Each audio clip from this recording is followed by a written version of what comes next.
Right, guys, let's begin the finale, the last ever session of Voidheart.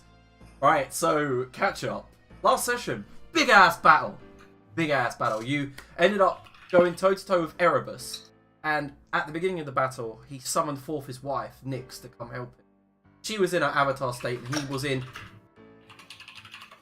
his endless form, which Elithnia pointed out. Elithnia being a creature that suddenly teleported into the middle of battle to help you. Well, think to help you. Keeps talking to some artifact in her wrist, recording what's going on. Detailing it like she's got some sort of journal that records. After the battles began, sadly, Sister Bernadine died. But was brought back with a wish spell, I believe, and by Ott Cutler. And after Erebus's defeat, he turned into a huge void orb. Where... After I made him my bitch. Yeah, you got the last hit with a critical on the Boulder Bane. Fuck yeah, how lucky. You're all now roided up. All of you have taken strength potions. Most of you anyway. And after Erebus passed, Ott Cutler began to absorb his void energy, saying all along that Tumble and Vagor knew that she needed it. She needed to feed on it to become healthy. Children could flourish. And after she absorbed it, she ascended, disappearing, leaving Vagor to only absorb a small portion of the power that had been left over. After that, you guys ganged up on Nyx, her avatar form, and she was defeated. But in the distance, whiteness rushed towards you, surrounded you in all directions, just a blank slate, just white everywhere. And from above you, a half sphere protruded through the white, leaving shattering cracks, as if like someone had thrown a brick against a windscreen, that kind of crack where it hasn't fully cracked. And as it spreads across the ceiling of this white area, this black orb cracks like an egg, and this flurry of wings and angelic feathers comes pouring out of this void orb. And she stands there, floats there really, all of these wings undulating to keep her aloft. And she stares down at you with apathy, a blank slab of a face. There's no emotion in that face anymore. There's no intent on murder, as you can tell. You see, there's no happiness. There's none of the usual goading that she had in the previous battle. She just looks blank of emotion. And we have initiative as the whiteness begins to fill out with stars and blotting of light beneath you, spreading out in this green wave of energy. Here we go. Yeah. Are we all just floating around? Yeah, you're on like a flat surface, but every step leaves a ripple of light. Okay. I can't quite tell about the blackness in front of you. Right. Right, I'm waiting for 3 initiatives by Sister. I clicked it and then we changed map and then it unclicked. Yep, same. Okay, so Tumble.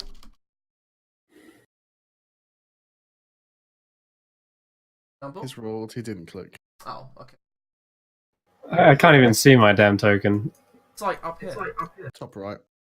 The one with the vagina on it. Death ward. Void vagina. Yeah. Vagina ward.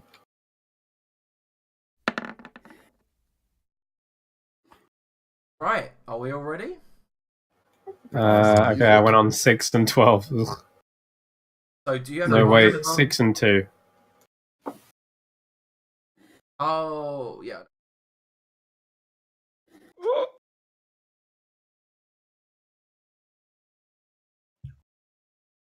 Oh, so you just get 2 turns at the end of your line. Nice. Okay. So, as battle begins, her immediate reaction is to stare towards Dolaf. Dolaf, it's your turn. Alright. I guess first things first is find out if we hurt her. That's always a good thing to Ooh. Immediately, Nice. as you Oh, attack, Jesus Christ. and the arrows soar through the air, she brings up a shield of void with one hand. But yes, they all hit. It's a good day, a good start. That is a good I'm still in love with how little damage you add on a crit. It's so amazing. Yeah, I know, it's quite funny. Like, 2 It's crits, that's an 114 extra though. 6 damage. What was that, Dola?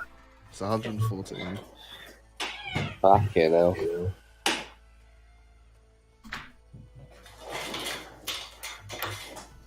Then I guess I just scurry away to oblivion. If I could move my character, that is. Yep. Okay. You like blocked moving past a certain point. Eh? Why? I can't move my character any further. Oh, sorry. Yeah, go ahead. Cool. There's some leftover Invisible. dynamic lighting I was experimenting. Yeah, invisible dynamic lighting. Okay, so Temporal Dola, rift. yeah, your arrows. What's up? With my hasted action, I'm gonna drink another potion of speed just to keep it going. Okie dokie. Chug, chug, chug. Because I have no idea when we actually start. Well, where'd you? Oh, okay. Okay, so Dolaf, that's the end of your turn. Yep. Okie dokie. So, I don't know why that... I didn't find the right... Okay, so Dolaf, as you are running towards that side, you make a strength saving throw. Go. Good.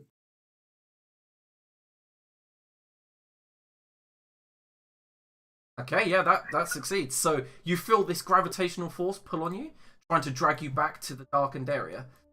But at that moment, you force it down and don't let it affect you. Alright, so Sister Bernadine, it's your turn. Right. Let's go and fuck her up. Let's go fuck her up. Right, let's go running in. So, fuck me. Why short, stubby dwarven legs? 1, 2. Okay, so the moment you step over there, can you go back to the... Make a dexterity saving throw.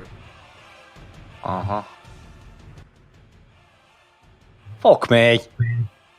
Okay, so immediately, tentacles lash out of the void, and you are now restrained.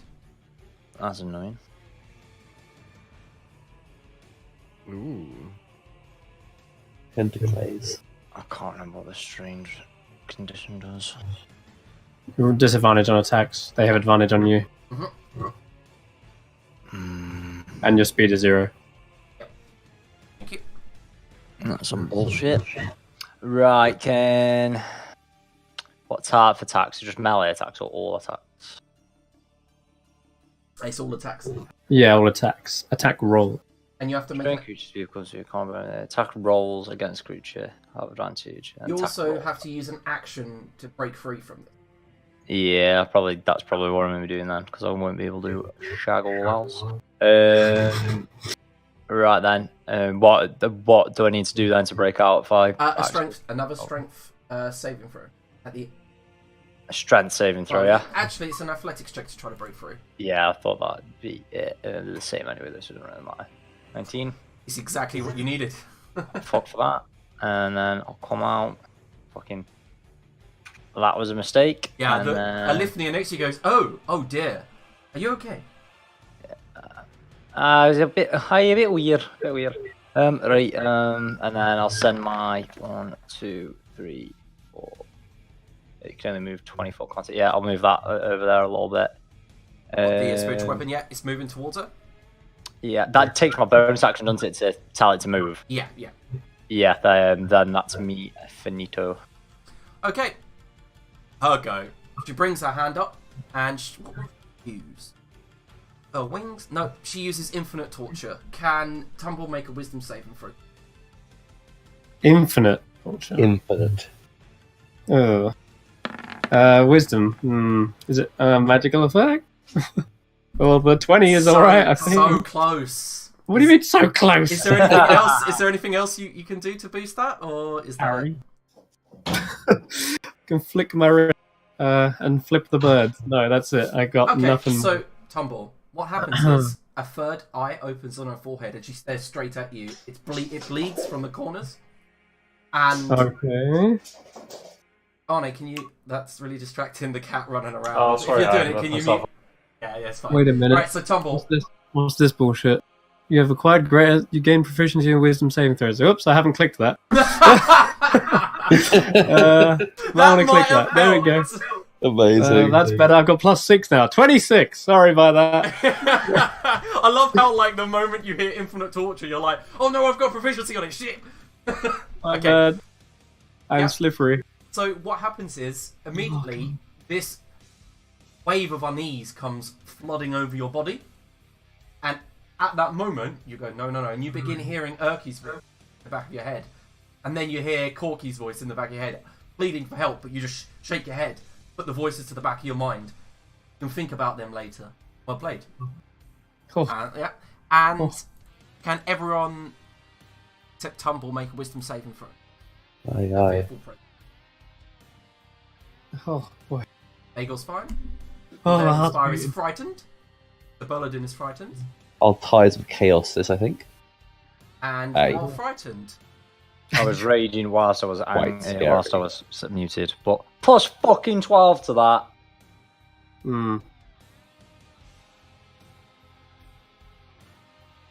Okay. Oh wait, no, wait. Lord Aliaden and you are confused until the end of your next round because you failed by 5. Okay. Oh god. What does that do to me? You need to Sorry. roll a D10 before you make Please it. don't shoot me. Okay. You're frightened and confused. Now immediately her form just wavers in front of you and you are unable. I think that's just do nothing. I'm not quite sure. Yeah. Have you got the confusion spell open? No, I haven't. Hang on. I mean, I'll Confusion. go. Okay, I can get it. Yeah, the creature uses all its movement. The creature doesn't move or take actions. Okay. So that's the end of your turn. Yep. At the end of your turn, she uses a legendary action. The way I've designed her is just so that I'm not an evil fuck. Everything on her character sheet is random, so roll it. Legendary action is 5. We'll explode. Yeah. No, it turns out to be a natural ability I forgot to write down. Ah, Oh god, I'm so prepared. Okay, she moves this way and brings one of the wings up into the air and slices down towards Alithnia. She fucking has a limit bar as well. Yep, and she strikes this creature round the body, knocking her to the ground, absorbing some of that, and you see that this red lightning begins to build up around her shoulders. God damn it. There you go. Just gonna grab my pin Yes. and then. Yeah. Does it look like the map everywhere is black? This is just void, ready Mhm. to strike us, right? Yeah. Okay. Well, nothing to it. I'm gonna void form. Mhm. And then let's see how far this is. Ah, perfect. Whoop! Alright, can you make a strength save? I can. Not. Self back, I'm afraid. I mean, I'm misty stepping over there, so. Oh, you're Misty Stepping. Alright, it still goes off right there, but you're there. But as you do, these tentacles come up, lash, pull you down, draining you. Well, I'm going to recklessly attack her, so Okay. I'll cancel out the disadvantage.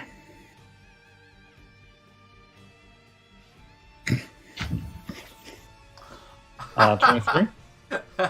As you strike her out on 23, the void shield you created earlier to deflect Dolaf turns around and parries away your strike. Her turn has been. Well, she uses it again. Okay, that's fine. Another I'm going reaction, to yeah. use up another reaction, yeah. Alright, that's my With turn. miss. At the end of Vagel's turn. Well, Wing of Lust. Can Sister Burladin make a wisdom? oh, you don't need to be using that on me, hen. I'd already fuck it. Okay, at that moment, one of the wings glows slightly red, and this wave of energy hits Sister Bernadine. Her ears begin to bleed slightly, but you manage to resist the damage, taking 12 psychic damage. Sound. Dumble. Okay. She's really, really far away from me, and so I'm just gonna, on this turn, use my full movement to get close to her, and instead spend my action to cast Blur, and use my bonus action to apply some oil of sharpness to my Celestial Summer Branding. That So does. gives it +3. Okay. Need all the bonuses I can get. So I'm going to move and do that. 5, 10, 25. There we go. How does the oil sharpness work, mate? It gives +3 to a. How does it do that though? Oh, you apply it. Okay. But how does that work? Magical oil that gives it sharp Like, corners. Oil sharpness, makes magical sense. actually, a magical item in the book if you want. to Yeah. Google it, I just wanted him to like thematically Fine. master. Thematically, Well, I it guess. goes all Dark Souls, you know. He you wasn't. press He obviously wasn't into that. I mean, To magically lube up his sword. Fuck's sake, Curtis. didn't want to do it for me, did he? this is you want your smart, don't you? Okay. Alright, I grab the sword and I'm like, because as you apply the sort of sharpness, you don't realise how actually sharp it is. That fucking bastard. I'm like, oh! That was... Damn. Is that the end of your turn, Tumble? I think so, yeah. Okay, so Lifnia goes, oh dear. I'll roll for DC. If she recharges. Not. He's going to use use her action to disengage.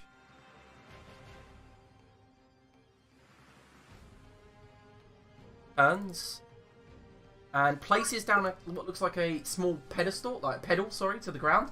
Touches it, and you see white magical light appears around her, and you can no longer see inside it.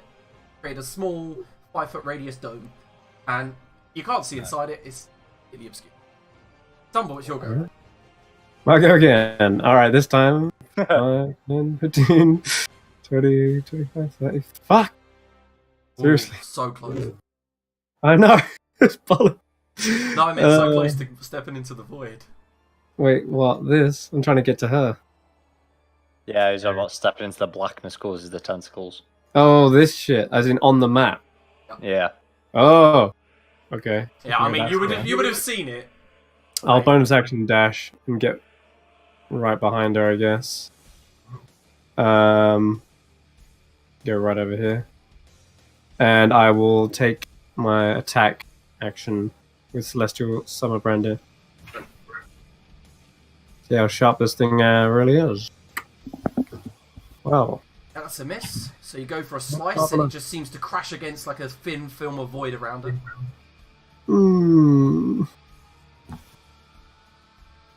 That sucks. I'm guessing that's your turn. I think so. Yeah. Yep, use the bonus action to dash. Right, at the end of your round, she will cast. No.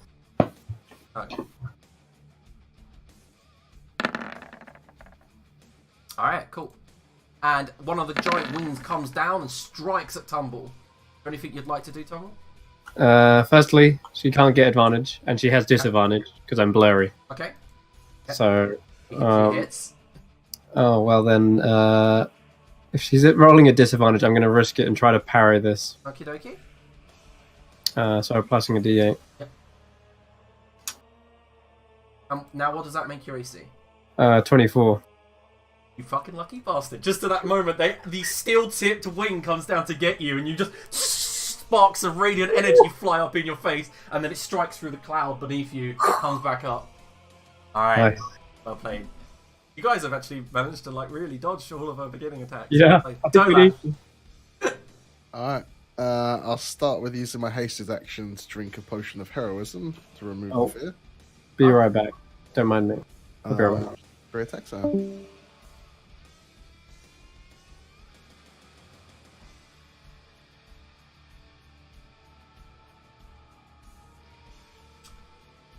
Okay, so... 3 miss. Alright. Happy days. So they just go, and all of them like seem to ricochet off of this film of void all around. What does a potion of heroism do for those at home? You gain some temp HP and you're immune to fear. Alright, sound. I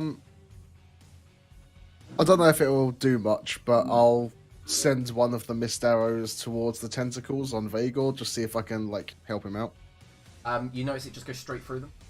Okay. I'm done. Alright. And Dolaf, can you make another strength saving throw?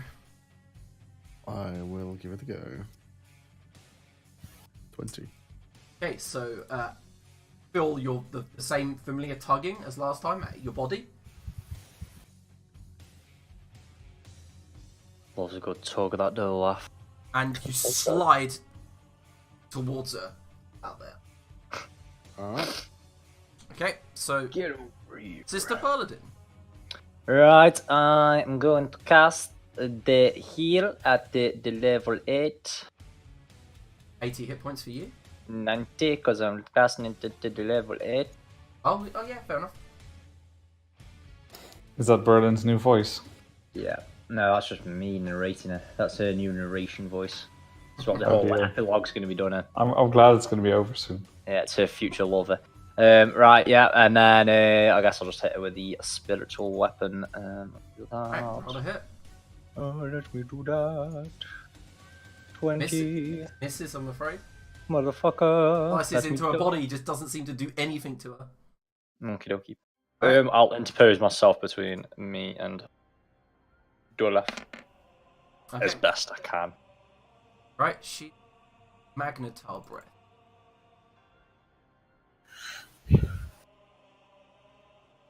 I'm aiming it in the GM layer, see most players. Yeah, fuck it. Humble needs to. So she brings her hands up, and what she does is you see a small star being born in her hand, blows on it, blowing away the dust and material from it, and then as it reaches about 3 or 4 foot from her hand, it explodes into just colourful flames that just spout forward, hit the ground that you're standing on, and just rushes out in a 60-foot cone. Really? Yep, can you all make dexterity saving throw? Can Except indeed. Alithnia, who's invulnerable in her. Going to try and interpose my What saving throw? shield. Deck. 22. A dexterity saving throw.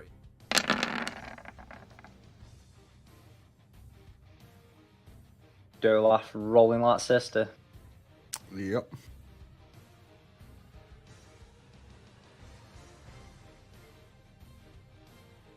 I'm going to roll for...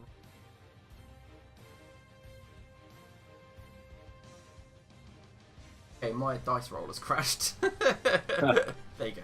Right, Tumble passes, takes no damage. He jumps out of the way. Sister Bernadine passes, takes half damage, which is... Takes no damage. Oh, okay, yeah. Olaf? Interpose my shield. Olaf takes damage. 47 force damage. And you are restrained until the end of your next turn. As this force just pulls you down to the ground. Cool.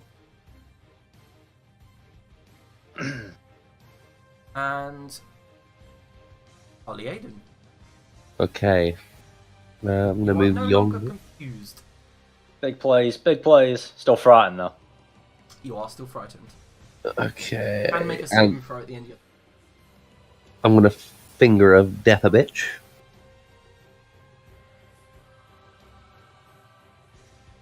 Oh yeah, frightened doesn't really work on spellcasters, does it? Because you just finger a death a bitch. Rolled a nat 20. Yeah. Well, she saved herself then, some say. Yeah. She takes Is that half damage for finger? Yeah. I'll quicken spell as well. Fireball, fireball, fireball. For a fresh firebolt. That, however, is a hit. As you could expect it would. And it seems like as the black lightning of Finger of Death snaps against her, it seems to do no damage to her. Little damage at all. But the firebolt, however, singes one of her wings, and you see it actually does something. So, no necrotic. Also, What else was I going to do? Shite, I can't remember. Oh yeah, Wild Magic Surge. I need to do.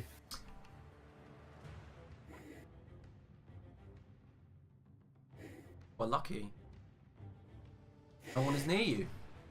Nice, Sue. So at that moment, as you fire forth this firebolt and the snap of the finger of death, what happens is immediately void tendrils themselves burst out of you and attempt to grapple and pull anyone down within 30 feet. And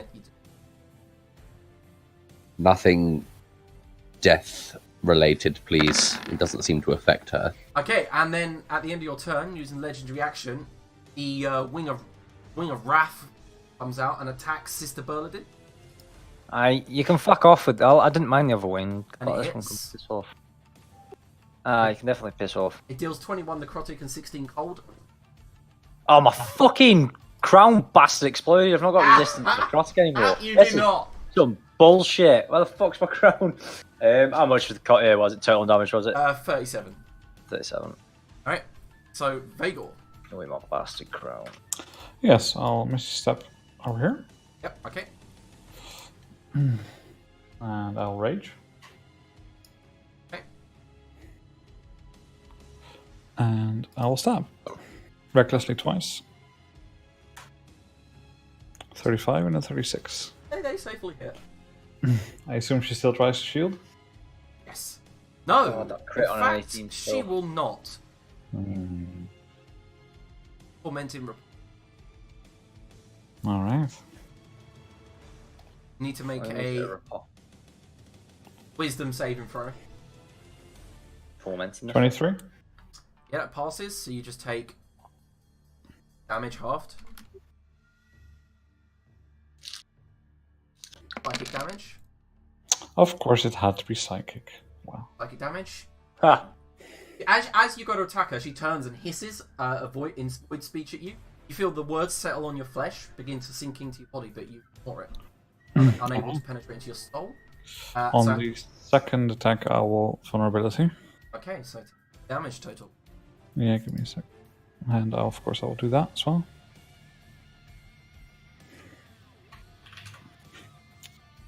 She is immune to necrotic, yes. Doesn't seem immune, just seems very like. The only reason I explained that like that to Arlie Aiden, she passed the saving throw and Yeah, okay. So give me a sec.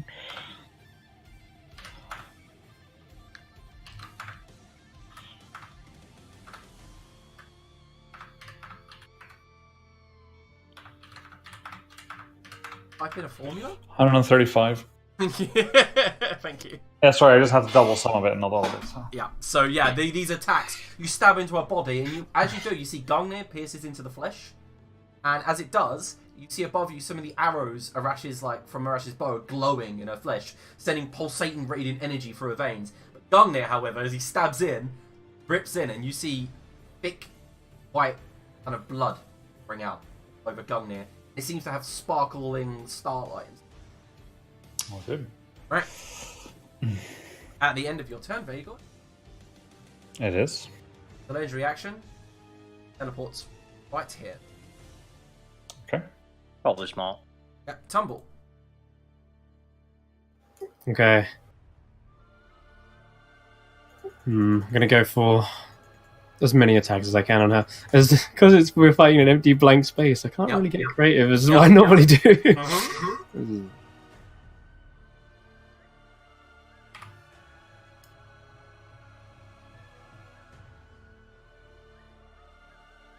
Oh, sorry, it was supposed to be 2 damage more. I didn't up my rage die yet. The difference. It just might at the end.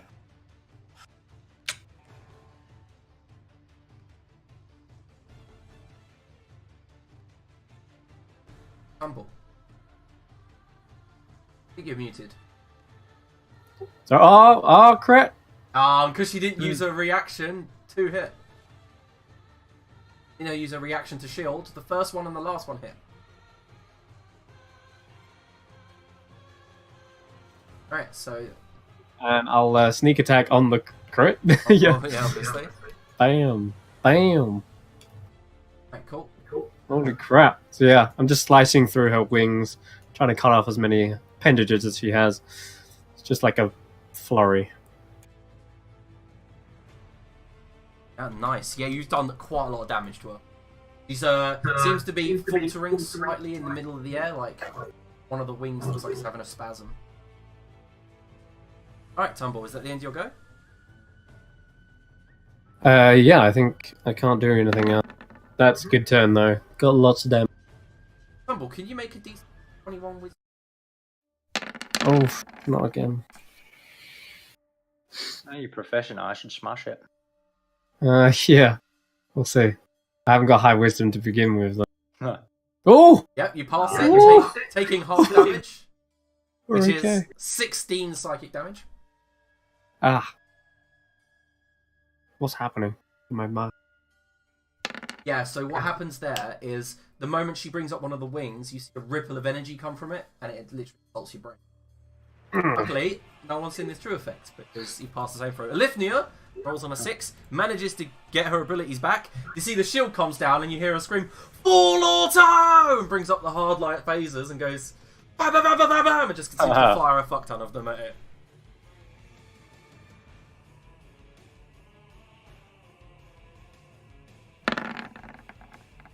Fuck hell.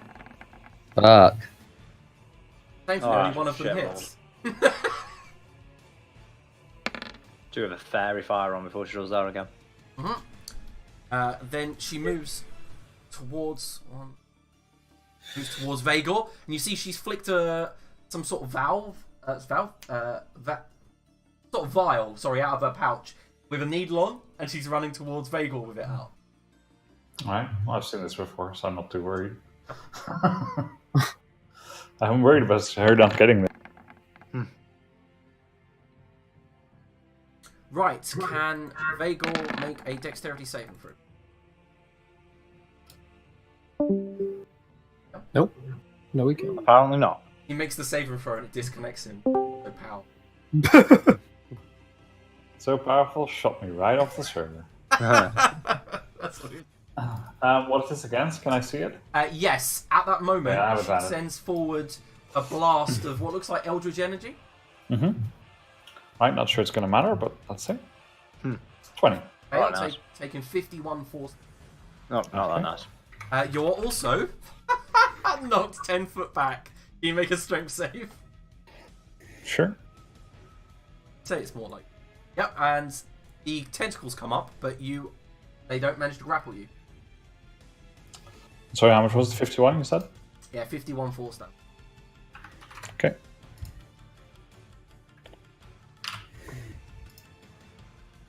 Alright, so Dolaf. Alright. I'll start off bonus action Misty Step. Down to there. Yep. I assume now I'm out of the gravitational area I can move.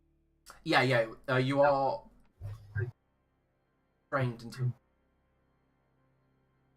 What, even if I'm out of the area of effect? It was the magnetar breath that did that.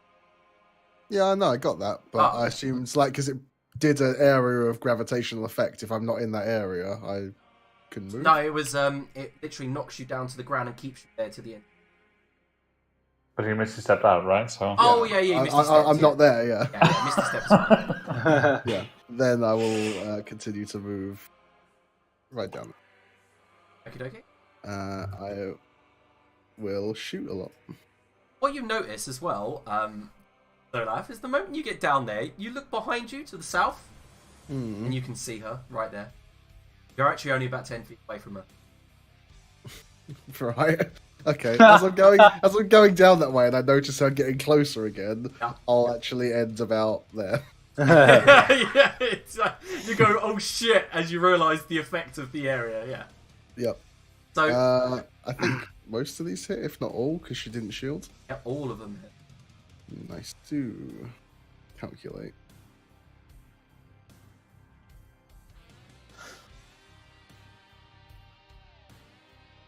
$147. Okay, immediately, at that moment, you see the red lightning around her shoulders just peak to its limit, sending bolts out in all directions. Right, so is it your turn, Dolaf? Yeah. So, actually, no. On one of the attacks, I'll use an arcane arrow for the mind scrambling arrow. Does another 12 damage, and she needs to do a DC 21 Wisdom save. If she fails, she can't attack. Marley Aiden. Got nat 20. All right. Nice. Save freeze. Okay, so at the end of your turn, Dolaf, she turns, brings her hands up, her eyes begin to flicker into the back of her head, and then she brings her hands out. Everyone, wisdom saving throw. And she uses infinite torture on everyone. I was really hoping that she would fail at that because she can't include Aryaden in the area of effect, so she won't be able to do it at all. What saving throw? Sorry. Wisdom. Boo. Rise of Chaos. Was it too late? Boo. No, it's fine. So, Sister Berladin is the only one free from what happens next. Oh, can I have 25? 25 is not a Oh, success. Yeah, that's what I said. Sister Berladin is the only one free from what's about to happen next. So 25 is not a success. Oh yeah, sorry, I didn't see yours. You're fine. Okay, Alright, so that's better. we'll start with Tumble, soon as we'll go in order. Tumble. Immediately, you feel those voices come to the back of your head. When you open your eyes, you are in a very familiar room. You've heard it times, but you remember it. It is your brother's room. Immediately, a force pulls you, pins you there. Your arms cannot move, and you look down and you see the sleeping form of Urki, nice and tucked in their beds. Oh no. And then suddenly, Oh no. the door opens, but it's silent. So silent. You see Ungai creeping, sliding in on Void Shadow. He looks up, winks at you, mask, knowing that you're there, and you get to witness what just happened. He immediately draws his sword, stabs through Urki, and thankfully you knew that he got. I can't shout while this is going on. Just silent, and you see blood fleck up the walls as Urki screams. Corky tries to stand to her feet, gets the beginnings of a sacred flame off as Arliaden grabs her around her throat and lifts her up, slides her up the neck. Not Arliaden, Ungai. What? Begins crushing her windpipe and then punches one clawed hand into her chest and begins clawing away. As she screams, there's just silence, and then the vision floats downstairs to all of you having dinner in the antechamber as your brother is murdered. Wife. And then immediately you sit down, Scrabble, you are free. And then eventually you hear a voice, Nix's, say, not quite yet. And you begin to float back up to the ceiling as it rewinds. You experience this over and over and over and over and over and over and over Wow. for a total of 300 years? 2 years. Oh my god! You take 2 levels of A exhaustion. weekend, you're like, yeah. Fuck the infinite Tsukuyomi. You know the internet can desensitize you real quick. You also take 2 levels of exhaustion from that. We'll move on to Okay, lovely. I don't know. So- Arliaden. Off disadvantage on ability checks. Grim. Arliaden. Yes. Immediately, as this wave of illusion magic washes over you, you fall to your knees, realizing what's about to happen, and you see the large mouth snake protruding out of the ocean floor. Around you, the island bare and blighted. You see your friends around you as the void reaches out of the snake's mouth and begins attacking them, pulling them apart. You see Ileana trying to fight as she's sucked in. Beside you, void tentacles lash out at you, pull you down, make you watch as Ileana's body is torn asunder, infected, ripped apart over and over in front of your face. And then before you can kind of scrabble to your feet to go help her, you see Ungai. He walks back through that void portal where he used to look. At that moment, you try to stop him as you walk off with a smile on his face. And then immediately time rewinds. See Ileana die over and over and over and again. 1d3, you take... This goes on for 2 years. Exhaustion. Ouch. Oh, Dolaf. Brilliant. Oh, Dolaf. Too soon. I think you know what's about to happen, don't you? Jesus. Pick one. Oh, yeah. As the starlight around you washes away, revealing a very familiar flagstone flooring, in front of you there's a specific door. And you knock on it, and as you open it, Aunt Catla sits on the edge of the bed, but as you stare at her, her neck is bent to the left, her arm the wrong angle, her ankle twists 180 degrees to face the wrong direction. Blood pours from all of her contorted twists. Her ribs are showing. This is what she looked like. Hit the ground in the temple when you weren't there to save her. And as you walk in, she turns to you with eyeless sockets and just says, "It's your fault." You fall to your knees, begin screaming, and then suddenly the door's in front of you again. You knock on it, you walk in, you see her body bent and broken. This goes on and on and on and on. Such a prick. 2 years as well. You take 2 exhaustion points. If only I had the Rinnegan to counter. Assuming that these are 15-minute scenes a piece, and No, if you're they are watching them not. for They are literally 6 seconds in game, but to them, to the actual characters that are in it, 2 years. Oh yeah, you also age 2 ruining my years maths if that fast, counts but for really anything. fair dues. But my maths was basically, if they were 15-minute scenes and you're watching them over a 2-year period, you'd have been watching it 100,000 times in That's- total. Or like, yeah, but you know what I mean. So after her Probably even more than if it's After a seconds. powerful ability, Sister Bernadine is your go. You see Feeling the rest of your fucking fresh and dandy. See the rest of your allies, except for Vagor, have kind of fallen to their knees. Dolaf just has a single stream of tears falling down one eye. 5. God, dwarf movement speed, man. Wait, Wound him. and oh no, Elifni is fine. She passed. Yes, she has Um, passed. Right. What do I fucking throw at this? Got no real powerful high level spells. I guess I could throw a. Oh yeah, could you fix Aiden's Elphenia, her name is, whatever. Elifnia. Vagor's and Tumble's token, so I could see their health bars, please. So I imagine it'll become quite important. I can see Dolaf, just no one else is. I imagine that'd become quite Fager's looking injured but unfazed. for the time being. Alright. Marlene's pretty wanked. Let's throw a flame strike at her at level 5. See how she likes that. Okay, dexterity saving throw. Yep, 19. Fails. She's all just down gonna the take roll. it. Yep. And then I will move my spiritual weapon up there. 2, 3, 4.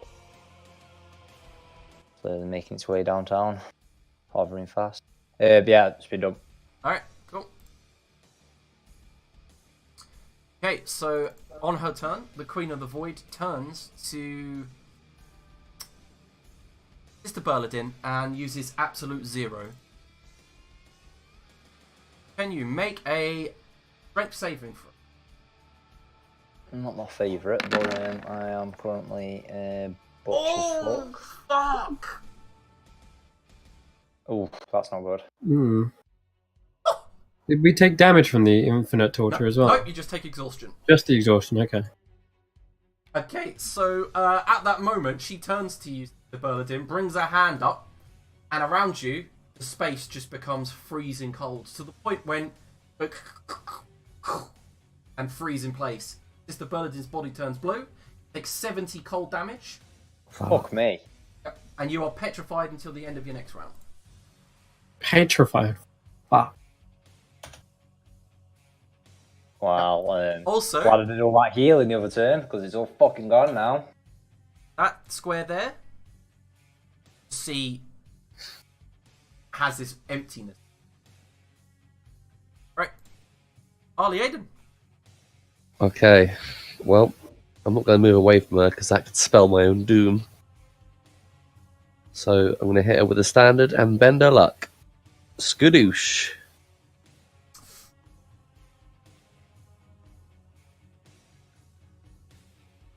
I don't know why. Okay. So she Roll passes. For complete pass or minus that? Yeah. Aye, aye. Right, so with a -3, she rolled 20. So as she oh, this yeah. ray of disintegration, her wings immediately move, kind of like a squid-like movement, dodging it narrowly. Bitch. I'll quicken spell anyway. Okay. I also need to do another wild magic surge. Big money, big money, big money. No! It finally appeared! What? There's a fucking... Okay. Right. Let's go. You don't crit because you are at melee range. But you hit Come on. 23. What a villain. No! What else is a villain? You hear suddenly jazz music beginning to filter in behind Arlie Aiden as a Oh god. as a 7-person jazz ethereal band appears and begins going. What? We Oh, no, not these. will rock you, and begins Amazing. playing music for Arlie Aiden for the next minute, playing his own personal theme songs. What? Even Nyx kind of looks at it like, what the fuck? Doesn't say a word, but just you can tell there's confusion pasted across her face. Do you have the cha-cha slide, or do you only have shuffle? They go, cha-cha slide. Incredible. Let's Right, go. At the end of your turn, Arlie Aiden. He lashes out and Wing of Envy. Nice. Can Arlie Aiden and Tumble make Constitution saving throws? He points one wing at Tumble, the other at Arlie Aiden. Oh, wrong one. Sorry. Keep the same. Yeah. Tom. Is this? Okay. Yeah, never So mind. you both fail. So Tumble, your health is now 24, and What? Arlie Aiden, your health is now 80. Nice. Yeah. If I Let's go. kept the first roll, he would have had a 23. Yeah, because he's got a +11 to con. And he Okay, rolled a 12. Well, I'm pretty sure he's going to make. So what this does is he can choose to accept it. Yep. He's gonna See you, Tumble, you little bitch. What? you swap hit points. Thank you for the gift. When you say my health is that, do you mean max health? No, not max health. You just now Oh. have 24 hit points out of your max as you switch Right, hit point current. Ah. Lols. Okay, 24 it is then. That's quite delightful. I didn't realize all Aiden was so Alright. battered. I run up here. Yep. Just use my free item interaction to stab myself with the needle that she's She goes, holding. okay, yep. Right. She's. I'm gonna say no. It would take some because it's like an. Unless you've got fast hands, it's technically like a potion. Of free. Yeah, but she was readying it, right? That was the whole point. No, it's more like she has to use an action to use Okay, it. she can fuck off then. I'll just run here instead. Oh, Where's I Donut? really wanted to see him run up and rage headbutt this needle. It's like, oh, that's good shit. Yep, that was the plan, but if it's not allowed, it's not allowed. Fine. I'll run over here. I'll hex her with strength. Just why not? And then I will stab twice recklessly.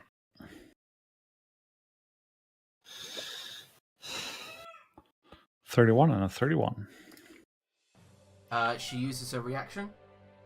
First one hits. No, the second one hits. 31 and a 31, yeah. Give me a sec.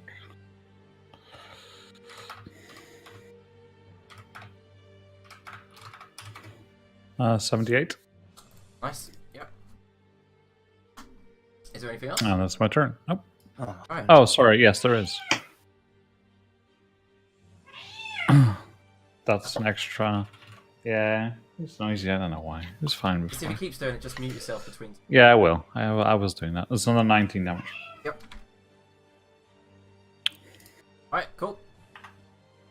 Alright, at the end of your turn, she will.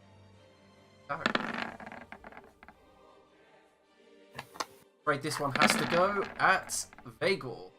What's your AC, Vagor? 21. Okay, just at that moment, one of the wings comes down to attack you, and you manage to dive out of the way. Very good. Tumble. It's Is it looking rough, guys? Do we need that scroll now? Wish flip. Wish. Ah, Tumble. all right. I'm going to Yeah. give you a little whisper because this would have occurred to you while you were in the infinite talk. Oh, really? We're plenty of fucking time to think about shit. Jesus Christ. I'm sure. For the whisper. Probably Arlene would finally have time to write his novel. Shit.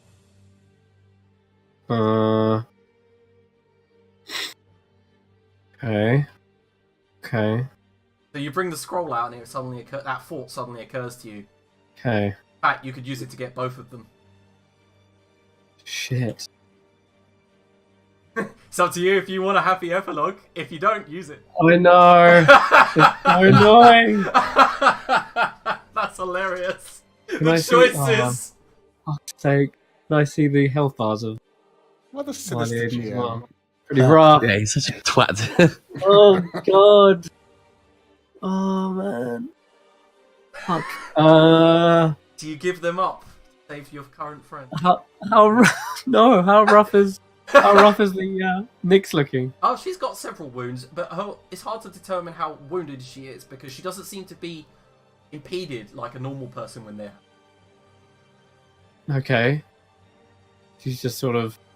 Yeah, right. She hasn't got like physical wounds. Is that Yeah, what you're she's saying? got like gashes, but they're not like red or anything. They're just leaking this white Ugh. liquid. Okay. Shit. Instead, I'm gonna down a supreme. Yeah, actually, can I do this first? I'll attack once first Okay, yeah. with with Celestial Summer Brander, because I've always got a bonus action I can do other things. All right. Here we go. Bam. Is that 33 gonna hit? Of course it is. Okay, sweet. Just 13 checking. minus 17.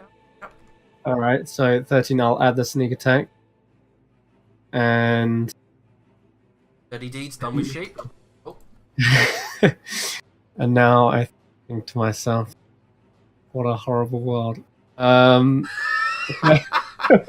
a cruel, horrible world. I'm going to, as a bonus action, down a Supreme Healing Potion instead. For now, okay. keep myself alive so I can use the scroll if needed. Yep, that'll be my action Okay. and turn. And I don't know if there's anything I need to move away from at the moment. No, we're good, I think. Okay, so she runs over. Lithnia runs over to the petrified Sister Bernard, who Supreme. doesn't know if this is going to work. Next turn as But well. she just stabs. Yeah, you missed your next turn. Stabs through the ice, injects it, and Sister Bernadine, despite being frozen, restores 70 hit points and a 5th level spell slot. Oh, fucking boom. 70, yeah. And then a 5th level spell slot. That's her recharge ability. How much is the Supreme do we do? Isn't it 24 plus 20? I'll look it up. Oh, there's a compendium. Right, Yeah, it doesn't show in there. Doesn't show in the compendium. right, Dolaf. I'll use Arash's ability to maximize all healing. It's 24 plus 20. I will use my bonus action to transfer that ability to Sister. Nice. The sister, you feel this warmth flood through you, and a gentle voice in the back of your head says, "Restore your allies. All fight." Nice. Aaron Dolaf. And then I'll unleash 4 attacks on her. What's the range of the healing ability again? It radiates 30 foot around her. Nice. I'm guessing that's 1 or 2 hits, maybe? Maybe 1? That is 1 hit. 41 damage. Nice. And as that arrow hits her in the chest, Olaf, you notice a slight, really imperceptible, but you have like quite a lot of perception. You notice that she falters in midair slightly. Nice. That's me. And Two. final stage. Alright, so their action. And I have Tumble, Vagor, Arliaden make dexterity saving throw. Tides of Chaos. Can I see what I'm saving against? Yeah, a burst of what looks like cosmic energy coming out of her flesh. Like a So 23 for me. That's a pass. 21. That's exactly what you needed. Good times. Where is Dolaf? Mid left. Like grand miles away. What about you, Tumble? I got. He's over here, right? That's the closest way we see him. Yeah, you'd see him that way. Or maybe like even that way. Tumble takes half damage anyway from this. Have you rolled for your potion yet? Cool. Fuck. No, I haven't looking it up. It's 20d4 plus 10. 20, isn't it? 10d4 plus 20. Yeah, I did say that. 20d4. 10d4 plus 20. 10d4 plus 20. Okay. Right, so Lord Vagor and all of you take the same damage because despite Tom's got evasion, hasn't he? So you all take 30 force damage as this burst of green cosmic energy radiates from your body. Am I not affected? No, you're just out of range, literally. Just. Damned. So, only heal 16, Tumble. So, just did 30 force damage to you. Okay, alright, yeah. Okay.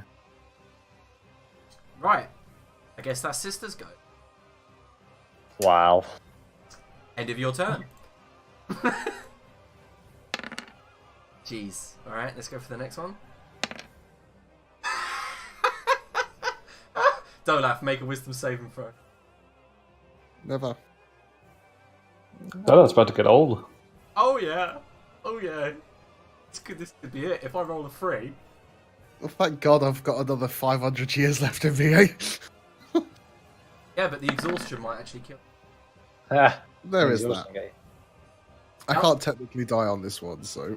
Okay, so what happens now is the third eye opens again, looks towards Dolaf, and Dolaf. This time, however, as you go, no, not again, for 3 whole years, you experience Otkatla rising and falling, but now you see it from the temple point. Rising, falling, smash, bang, crack, bones snapping, cries. You hear around you your townsfolk, your city folk, the people you've known, dying. You hear in the background Tang's laugh. Yeah, so you take 3 points of exhaustion. Oh, wonderful. And that's goes on. Say for the next one that it's like her sucking fucking Morash's dick for 400 years or something. That'd be amazing. Just like a I actually permanent lose gift. HP from... I actually lost like 60 HP from that because my hit point maximum is halved. Right, Ollie Aiden. Alright. The level 5 one's pretty grim as well. Yep. Level at level 5 now. Yep. I know, that's why I'm saying it. Yeah. Right, my last one. Let's pop this out. Bender luck. Okay. And quicken spell, so I'm out of sorcery points as well. This is going to provoke... This is going to use a wild magic surge, isn't it? Yeah. -3 to her save. Okay, so... Can you also roll a d6? Yeah.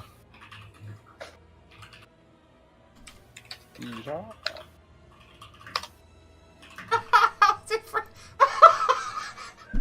So at that moment, while the wild magic surge goes off, and Ollie Aiden, you immediately go, huh, bleh, and as you puke onto the ground, you look what looks like this barb, this small viney barb, then slithers around, and Vagor, who's trying to fight Nyx, just goes, what the fuck, as this thing swings up onto his body, scratching him, and Vagor's poisoned for...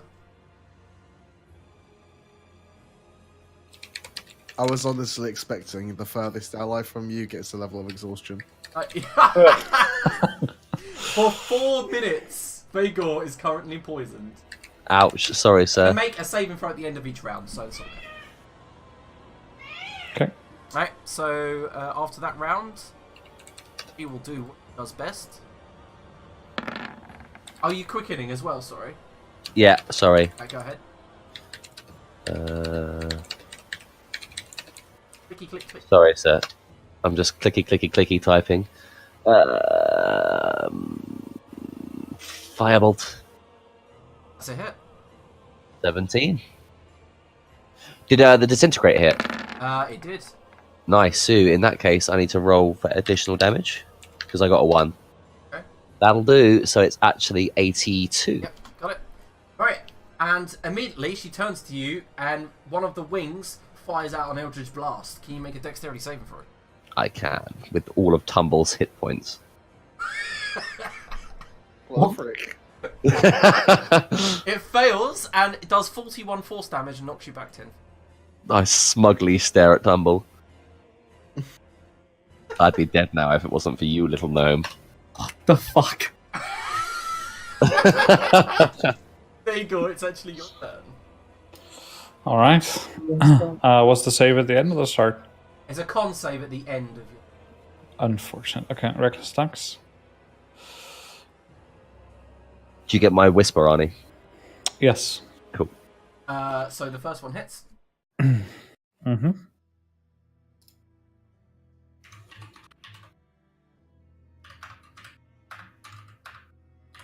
In- 54. Nice. She looks like she's tiring. She actually floats slightly down to the ground. Easy to attack on the... I'll let me step over there.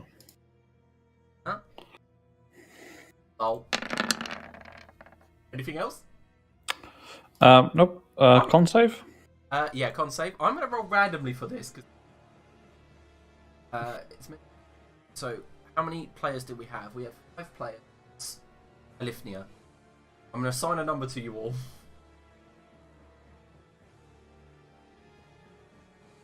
Tell us the number. If they die, they die. Let's do it. Was the 22 sufficient for the con save? Yes, it was. So the poison ends. I'm afraid this is Vagor. I'm afraid, Dolaf, you were 6. So, can you make another con save, Vagor? I can. Maybe. I'm afraid that's a failure. You take 20 radiant damage and move 1 point down the exhaustion track. Jesus, it's going to exhaust us to death. Alright, that's fine for me. As one of the wings turns up, glows a slight pale green, fires a blast of energy at you. Alright, Tumble. Alright, to be fair, pulling up with her shit is pretty exhausting. You are no longer petrified, by the way, sister. It's Aye. it ends at the end of your... Yeah, Tumble, it's your go. We need those heals, sister. Need those restorations, Jesus. Dead next round.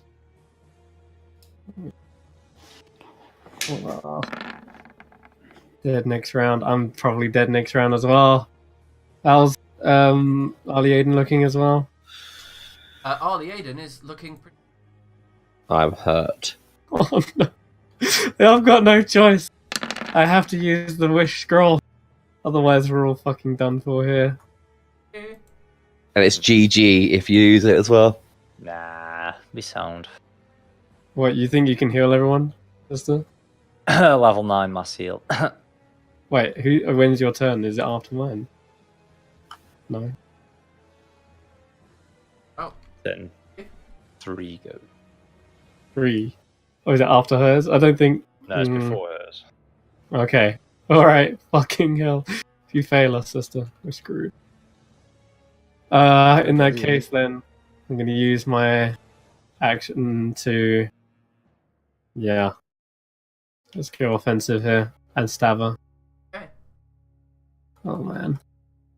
You better not be fucking wrong about this. Okay, here we go. Celestial Summon around there. Fucking stab Go for her. it. I might want to fix that, though. As I hit.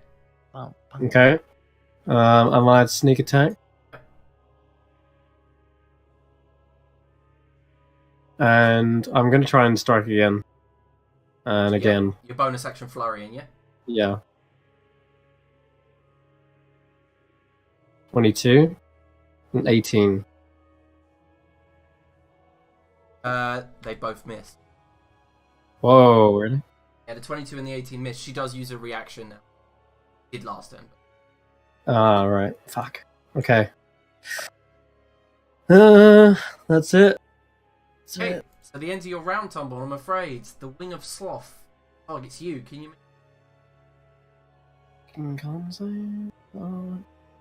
Okay. 19. take 14 radiant damage, and your exhaustion moves down by 1.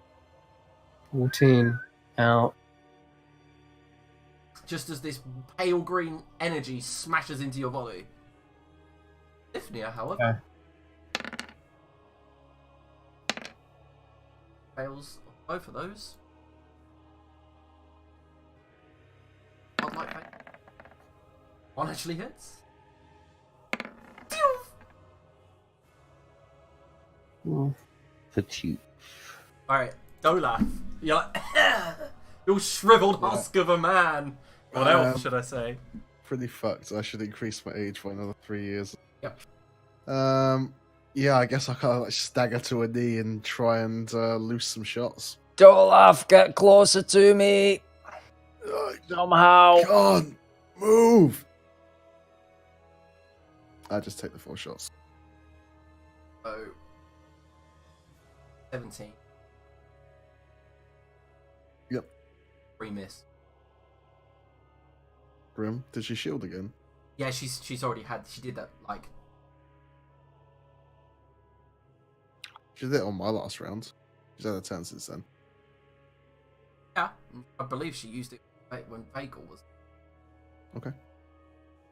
Even if she didn't, I already said she would use it last round with Tumble. So. I'm done. Right. Also, Curtis, you should read my message. Me. Tumble, Vagor, Ali Aiden, can you make dexterity saving throws? Aye. Was it on Discord or on? Tides of Chaos. 16 for me. Ah, Ali Aiden passes. let's go. Tumble Fine. takes half damage anyway. Oh my god. So it's 56 halved. For Ali Aiden and Tumble. 56 force damage, but for Vagor, it is 28 force damage to Ali Aiden and Tumble. Yeah, it's 28 for me as well since raging. Okay, yep. I am down. You are not. Death Ward goes off. Dropping Death Ward. Oh my god, Death Ward. 1-1. That's what that thing is on your token. Yeah. The vagina. It gives birth. Oh, Right, shit. okay, so well played, yeah. So these Thanks for that horrible mental image, Curtis. This Drops cosmic down is and a then void. reborn from Burledon's vagina. cosmic energy bursts out, forcing all of that energy upon Vagor, Tumble, and Ali Aiden, who are closest. But sister, it is your turn. Your muscles are a little bit stiff from the petrification. Mass heal, motherfucker. Alright, what does Mass Heal do? 700 hit points distributed as you want. Right, distribute them. I think everyone Right. gets the full. Mr. Tumble, how Oh. many hit points I'm do on you 1. have? You say no. I doubt 1. it, no. You no, how many do you have in total? What's your max? Oh, let me check. 129. Take 128 points of healing. I've got Ooh. another 572 to go. Vagor, how many hit points do you need to go to full? What the flying fuck is this? here? As Vagor works out, all Aiden, how many hit points do you need for full? I need. What is it? I need 108. Take 108. Let's go, motherfuckers. Yeah, he'll definitely get everyone up. How many does our little robot friend need? It doesn't work on constructions though. Is she It's considered not a a construction? construction. No, she needs about 30. 30. Take your 30, my dear. Fucking hell, what a waste of a spell because I've got 400 hit points. I don't think Vagor's got this many, but go on. Oh, I already typed out. Oh, 119. I'm completely blind. I do apologise. Take 119, my friend. Mm-hmm. And then I guess I can take the rest, but I don't need anywhere near close to 315, which I've got left. I will take the rest and bump myself back up to full. If I wasn't at half max HP, I would take 126. Yeah, even with that, I'd still piss it, to be fair. Dolaf's Yeah. totally out of range of that. Yeah, it wouldn't work anyway because he's already at his max HP technically. Yeah. Yeah. Even how much health would you have taken if you weren't exhausted? How much? 126. 126. Well, that's I'd still had 150. There's still a tank there I could heal. that Spell is fucking crazy.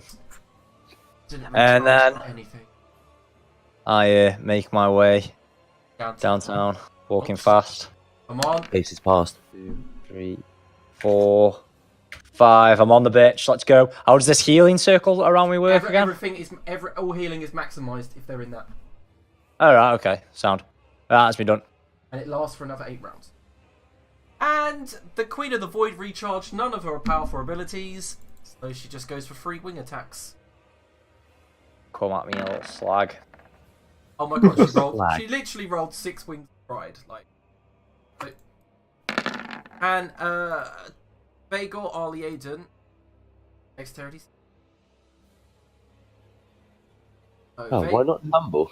19. 19 fails. You take 53 force damage. Paladin fails. Take 8 force damage. Also not Bastard. take back. And Arlie Aiden fails. Back and takes 28 force damage. All good, boys. Still on my temp HP. Yeah, Vagor had a ridiculous amount of temp HP from absorbing Erebus. Right, Arlie Aiden. Alright. Okay. Let's play this cool, seeing as I have 0 decent spells left. Hint, hint, nudge, nudge, tumble. Fuck your dead friends. You're fully HP'd up. You're looking good. I'm gonna go for the roll bonus, I think. The rare 555. Oh, also, dude, you've got a staff of the Magi, haven't you? Did I we spell do. that up? You've got 50 charges on that thing. You can. Yeah, Yeah, I know. I was considering it, but I'm gonna go for this round. They're level Stack 7 on that spells, motherfucker by the way. right there. Fireballs and shit. Lightning bolt. Right, go for it, Liam. Take What's an your, what is your saving from? 20. Rolls a 20. Oh, bitch. 8d6 psychic damage. I've got these for days though, whore. Come on. Hang on. You get to re-roll one of the ones. Nice, an extra 4 Yeah. damage, 29.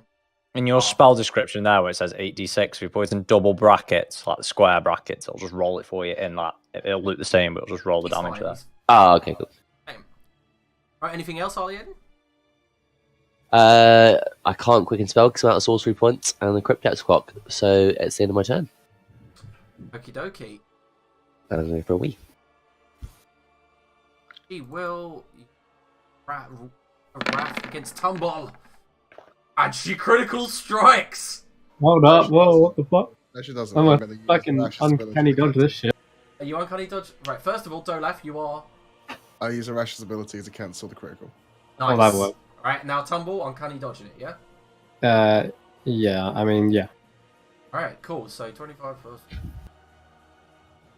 Halved. Take 21 damage in total. That is halved. Oh! Oh, what? That would have been ridiculous amount. It would have been, what, 80 something? Yeah. Shit. Well played, guys. Well played. Fucking hell. Right, Vega. Yep, some more stabbing is going to happen. Yeah, you leap Reckless towards her. attacks. You see that part of her is now like resting on the ground. He's reckless, yeah? Yeah, always. Was it So- 20? 21. Yeah, cool. So I assume both hit. They do. She gets to use up her shield again. She will. Good. I mean, she can repulse me if she prefers. That's fine as well. This damage she's dealing, is it necrotic? It was cold. Cold, got it. Right. Of course, do this. I'll plop over there, and I'll tell you some damage. And give me a sec. That's Yep. Whoop.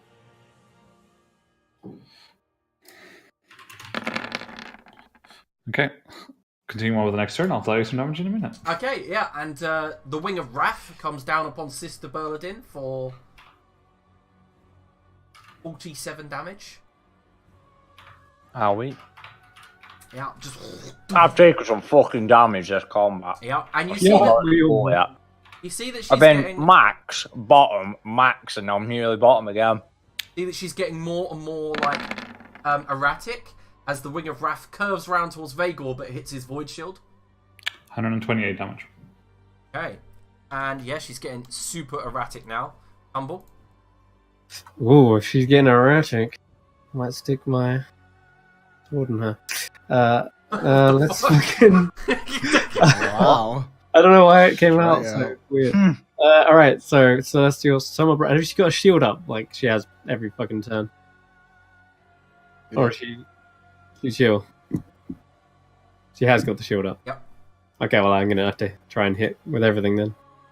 That's it. Celestial Summer Branded 30. Boom! Fuck yeah! Yep. All right. And give her a crafting cash. All right. Oh, that's pants. Alright. Cool. Add some more radiant damage for her. And let's keep going. Corrupted Tiefling. Yep. Next make. That's No. a hit. That's a hit. 21. Cool. And some 9 piercing for necrotic. Right. She is hanging onto the ground with one arm now. The rest kind of like flailing about with magic following Gone. around her. Just realised though. Oh, sucks for Olifnia.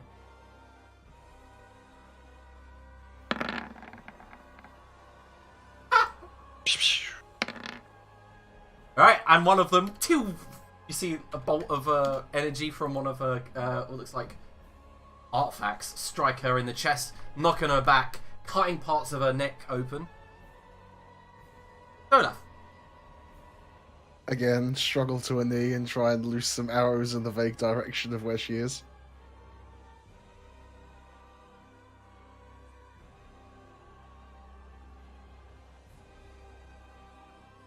One hit? Olaf, we're going to go in initiative order moment, but each of you is going to get how do you want to do this? What? What? Olaf, how do you want to do this? Wasn't prepared. I don't know, I suppose last gasp exhaustion before passing out just lines up the perfect arrow and makes the shot straight to the eye. Yeah, it goes, hits her in the eye, it doesn't go deep enough, and her body arcs forward as the arrow glows with radiant energy from a rash, creating a sort of triangle shape with her body as she begins to sink. Sister Berladin, how would you like to? Using my last divinity points, I cast. What is it for that one?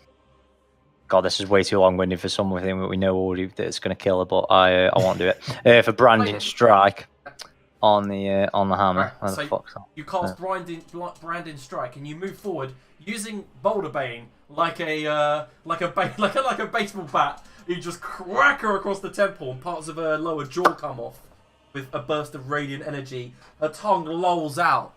Arlie Aiden, how would you like to do this? You did, maybe? Just stare at her in silence. Stares at her death.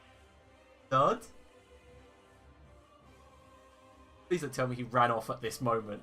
Of course he has. Alright, Vagor, how would you like to do this? Right, so as she's collapsing to the ground, I just want to stand before her, look her in the face, and say, "You know it was going to end this way," and just catch her as she falls, just with the gunner up. Okay, it goes straight through her and bleeds out of her spinal column. And you kind of like holding her up. And Tumble, last minute, how would you like to do? Hey, I rush towards it Yeah. in the base, which I can still like fly around in. Rushing towards the Celestial Summer Brandy through one eye, Tiefling through the other eye, just the arrow screaming is. at the top of. Yeah, okay, oh yeah, there's already an arrow. Okay, well, up her nose then or something. Up the fucking nostril. Yeah. I'm just screaming like, "This is for Urking!" Nice. And as that happens, the last person, Arlie Aiden, come on, how would you like to do this? Arlene, hey. Yeah, everyone has had a how would you like to do this. She's being battered, she's been pierced, Dolaf's got her in the eyeball, Sister Berladin has baseball batted her jaw off with radiant energy, Tumble is in top of her head just stabbing down like crazy. I'll go up with a disintegrate to the groin. Let's go. Okay, and as the disintegrate ray hits her, her body just begins to float off, Tumble hits the celestial ground, and immediately there's a rush of energy. Bang! As there's an explosion and her void orb just stretches out. But Vagor, you just put your hand out and it just stops from stretching. You know what me and you have to do now? Would you like to roll a d20? I would. Oof. Okay. Would you like to roll another one? You're not showing me the results. Oh. Oh. Oh, she fails the first one. You actually get the first one. Nice. Okay, so her Void Orb begins to stop. So you guys are actually getting turns at this moment. So you're all kind of staring bewildered at Vagor. But you know that if you don't let him do this, then she can come back. End it. Right. Crack on. As you bring your hand out, Vagor, put it into the Void Orb, you saw what happened to Otkatla, and these tendrils of Void begin protruding out your back at all different points. Lightning bolts of Void striking the ground. But that moment, she chooses that moment to push back her consciousness, trying to absorb you. Alright, roll another d20.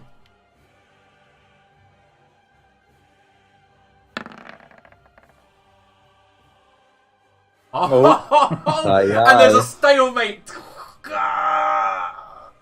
Right, go.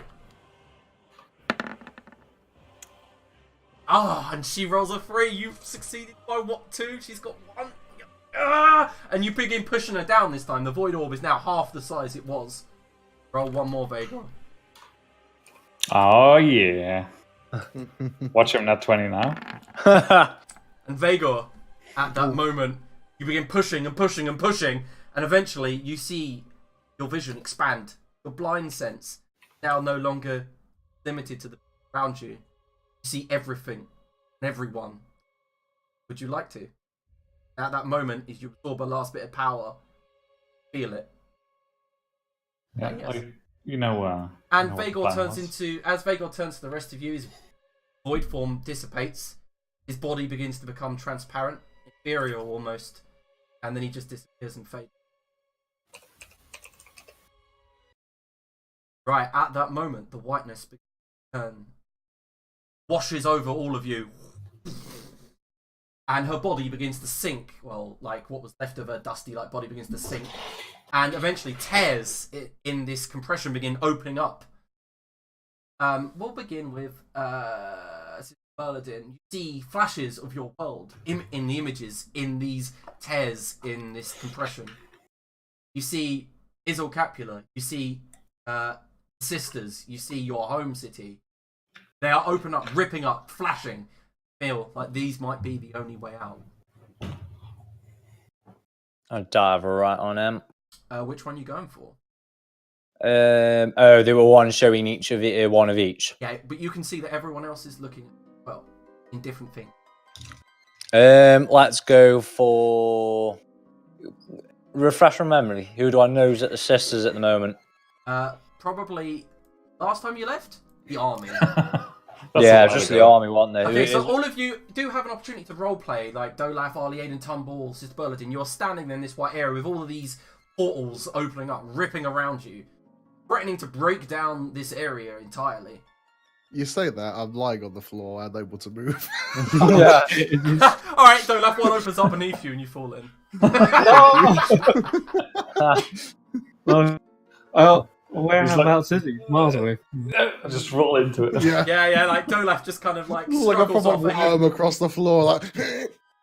without a word, Dolaf just falls into one of the rifts, maybe about 100 feet. Right into the frozen waste. Oh my god. Who significant was at the army party? Where's Dolaf's brother right now? You don't know. Where did I last see him? You lost at the army, Ranagland. Oh, it was in Ranagland. All right, that's Yes. Own. no. No, yeah, I'll go with Isil Capula then. Go with Isil Capula. Okay. Mm-hmm. Right. What about you, Tumble? You see all these portals opening up to different locations that you've never seen in your life. All different ones. In fact, one seems to open up straight to your home city, Voidheart. I see that, yeah? And the Underdark. You see the Underdark, but you also see, weirdly enough, Plains of the Will. Aaron's spot. Isil Capula. Totally up to you what you want to do. I need... Well, I know what I need. I need one more key. And you know the last key, In the Wildlands, owned by the king. the old king. I have to jump through the Wildlands then. I will look around to my allies who are all obviously jumping down into different places, and I'm like, seeing this place collapse, I'm like, make a quick dash towards it and leap into the Wildlands portal. Okay, and he's Ali Aiden. You just see all the rest of them are gone, and in front of you, you do see different portal areas. Well, this way, and I'll just go towards the nearest one. Alright, and it opens up, and you just... Right, so, we're going to take a 5-minute break, and then we're going to come back with some... What happens Let's to our go, robot everyone. friend?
Right, guys, we are back here with Epilogues, final episode. We will begin with Tumble. Tumble. As you fall through the portal, opens up into the... Around you is rolling, undulating grass. Something seems off, though. Went through the summertime. Now this is definitely winter. The light dusting of frost all over the plains. In the distance, you can see a large city, horizon, moving city, worldland, capital, Oldia. Look around me. Kind of still exhausted. I don't know what year this is, but I know we was in there for quite a while. I'm gonna have to start making towards what I saw in the scrying org.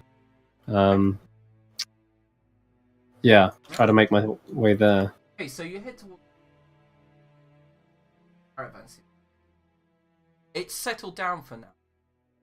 No, from your previous experience. Settles down for winter. As you approach, it's kind of a ring of caravans, but in the centre, they're very large. Right upon an old stone. As you approach, you see around you, past 30 hours inside the void, suddenly being surrounded by hundreds of people from all different is bewildering. You know, the chatter, the noise. Kind of got like a little bit of minor PTSD going on as you again, like fuck, turning around, looking around. People are staring at you. Some people are not minding you at all. Approach down the road, you in vision. Stone structure, the area where the approach it. Two centaur.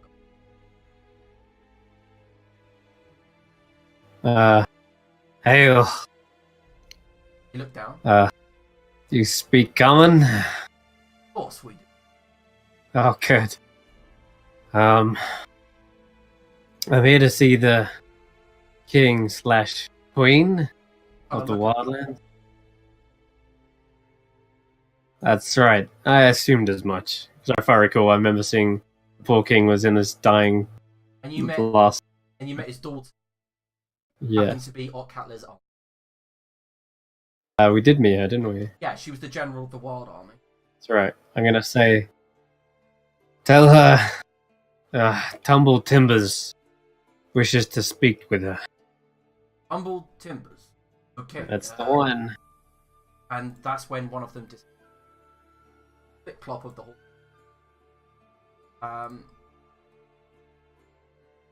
Eventually, you wait for about 10 minutes.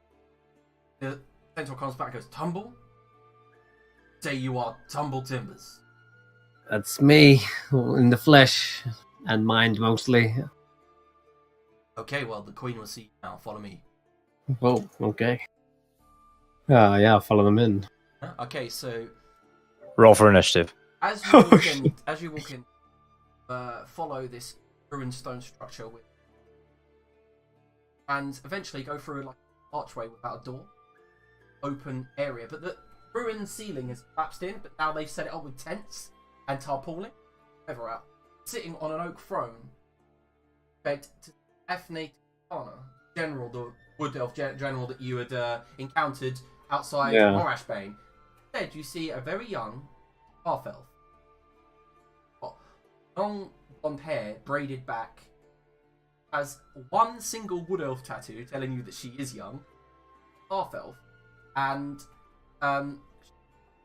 blazing blue eyes. Reminds you of something. And as she stands, a great smile across her. She's wearing breastplate armor with a regal purple cloak and skirts that bow down by form. She's a very, very attractive elf. And as she stands there, she cannot be him. Wait a minute. And you kind of look like a younger version. Wait, you're... My name is Alina. I knew your mother then. Or grandmother? You knew? I did, yeah. Wait, Miles. what year is it? 906. Does that make... and who is Art Cutler to you, exactly? Rumble. Missing for 98. Oh. I kind of go weak at the knees suddenly. Fall to my knees. I've been gone that long? Okay. He kind of I need nods. to... You see all the guards around her are shuffling, looking at one another. What happened to the war? What happened in the real world? The material world? Did your army succeed? No. Look, it's before my time. I wasn't there. In fact, a lot about my birth is rather hidden from. But I don't want to know what happened there. And you see, at that moment, has a neck on, kind of like lifts it up for a breastplate, takes it off. I was told by my aunt.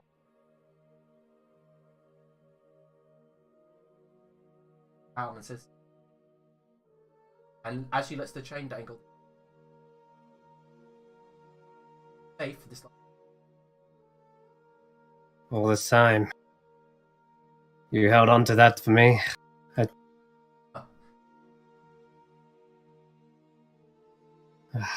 Can't believe it.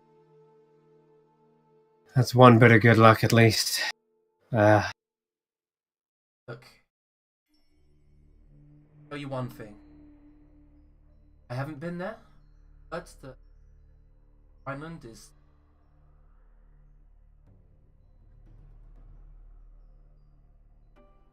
lie.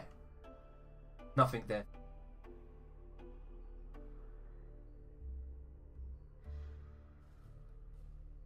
What do you mean a blight? What happened to its people? Well, I need to know. I just nearly gave up my life trying to defend it. I wasn't there. Occasionally followed orders.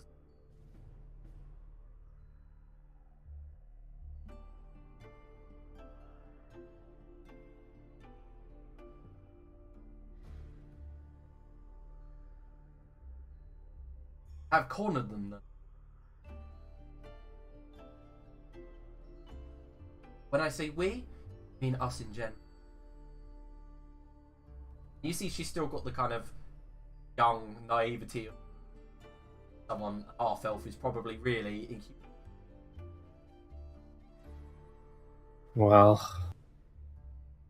I guess if we hadn't stopped Nyx, then at least the whole world would be blighted, like you say. He literally kind of shrugs, goes, X. Don't worry about it. Anyway, it's good to see that her line still lives on, and, well... I've never met. Well, you kind of look like her. I'm sure you've, inherited more than just her looks, I'm sure. You'll be a good leader. Right, this. Well, I won't take up too much of your time, and, No, please, you look exhausted. Hey. Enjoy it. Have food with us. I'll send riders with you wherever you need to go after this. That's very gracious of you. Sure, I could probably use a rest before I make the, travel back to the Underdark. Anyway, please, prepare the food. Tell everyone we're having dinner. He laughs and goes, really nervous. My father's friend is here. If, any of my, companions turn up, I'll list them all. Well, Let me know immediately, and I know of two of you don't know where they are, though. yeah, but I've lights are lower lit and then playing with her thumb. You know Vagor, don't you? No? Okay, never mind. Never mind, don't worry. I'm gonna take my rest. I really need it. Yes, of course. Go ahead. Okay, so Tumble, Uh-huh. at night, there's a massive meal prepared, but you can't help as you... I'm being jovial, drinking. There's a massive table with 50 inside. People are joking with you, asking you stories about what... kind of just aren't in the mood, really. I guess you were just silently kind of wondering. Only a few hours before you left, Vagor, Ali Aiden. Now you have no clue where... Yeah.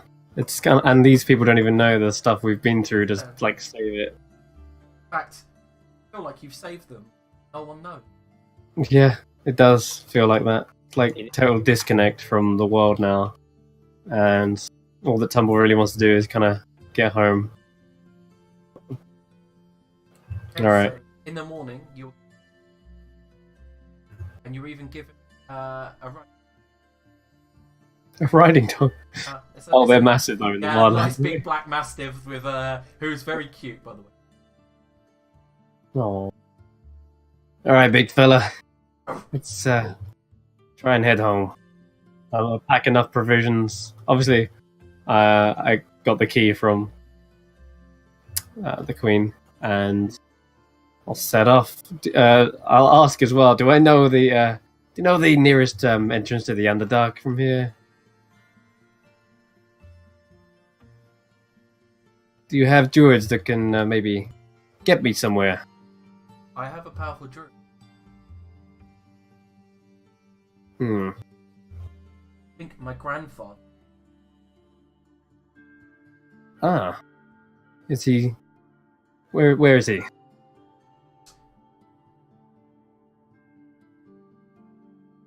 The Void Wall. That's, I'm guessing, some sort of last bastion before the Voidlings. Okay. If you can get me there, I can.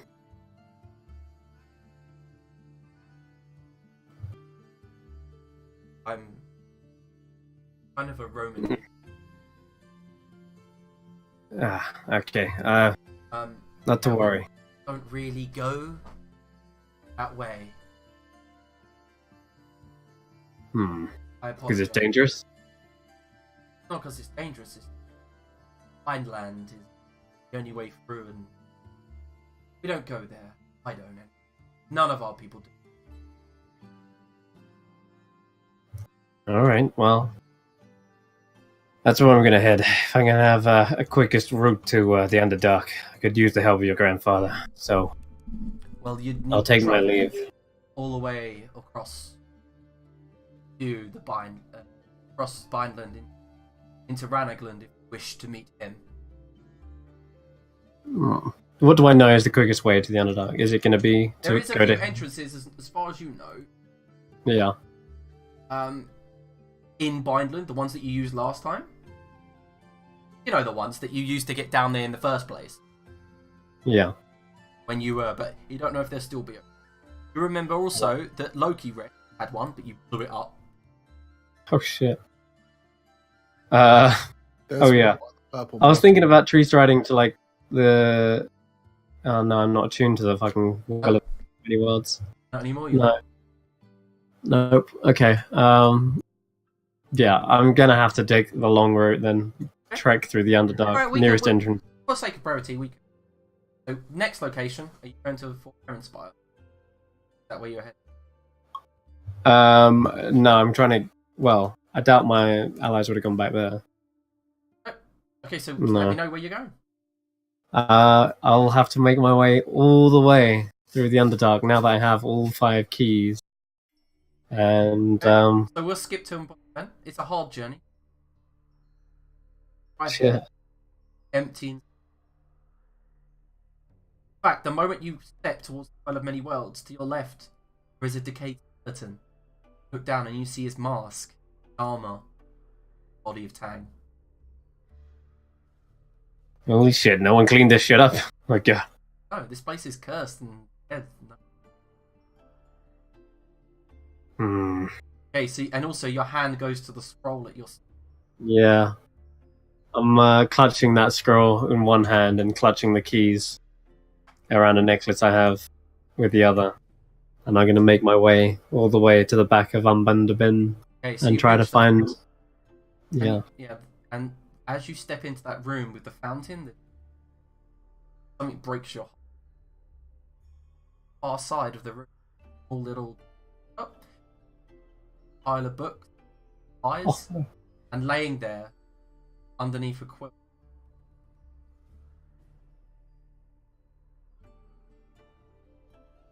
Is the skeletal remains of Nay. Poor little guy. Oh. yeah. I kind of like nod my head, kind of in acknowledging my fears from earlier when that portal opened up and then closed again, and seeing his little form. So I remember him telling us that it would open it in like a few hours. Mm-hmm. That happened like in a flash, and then we must have spent I guess like you say 90 years odd. Yeah. He was already an old gnome. Binker Wynne Smiterson's body kind of like is still in those glorious robes, but they're a little bit tattered and dusty. But yeah, he died here. Right. Sorry, Binkerwin. Mate, you literally just fried Fry's dog, Binklewin. He literally just sat and waited for you till he died. Oh shit. Okay, That's the price we had to pay, I'm afraid. yeah. That's So sad. what are you doing? I'm gonna grab the keys in my hand and well, I don't know which one I should do first, the wish or this. That's up to you, Tumble.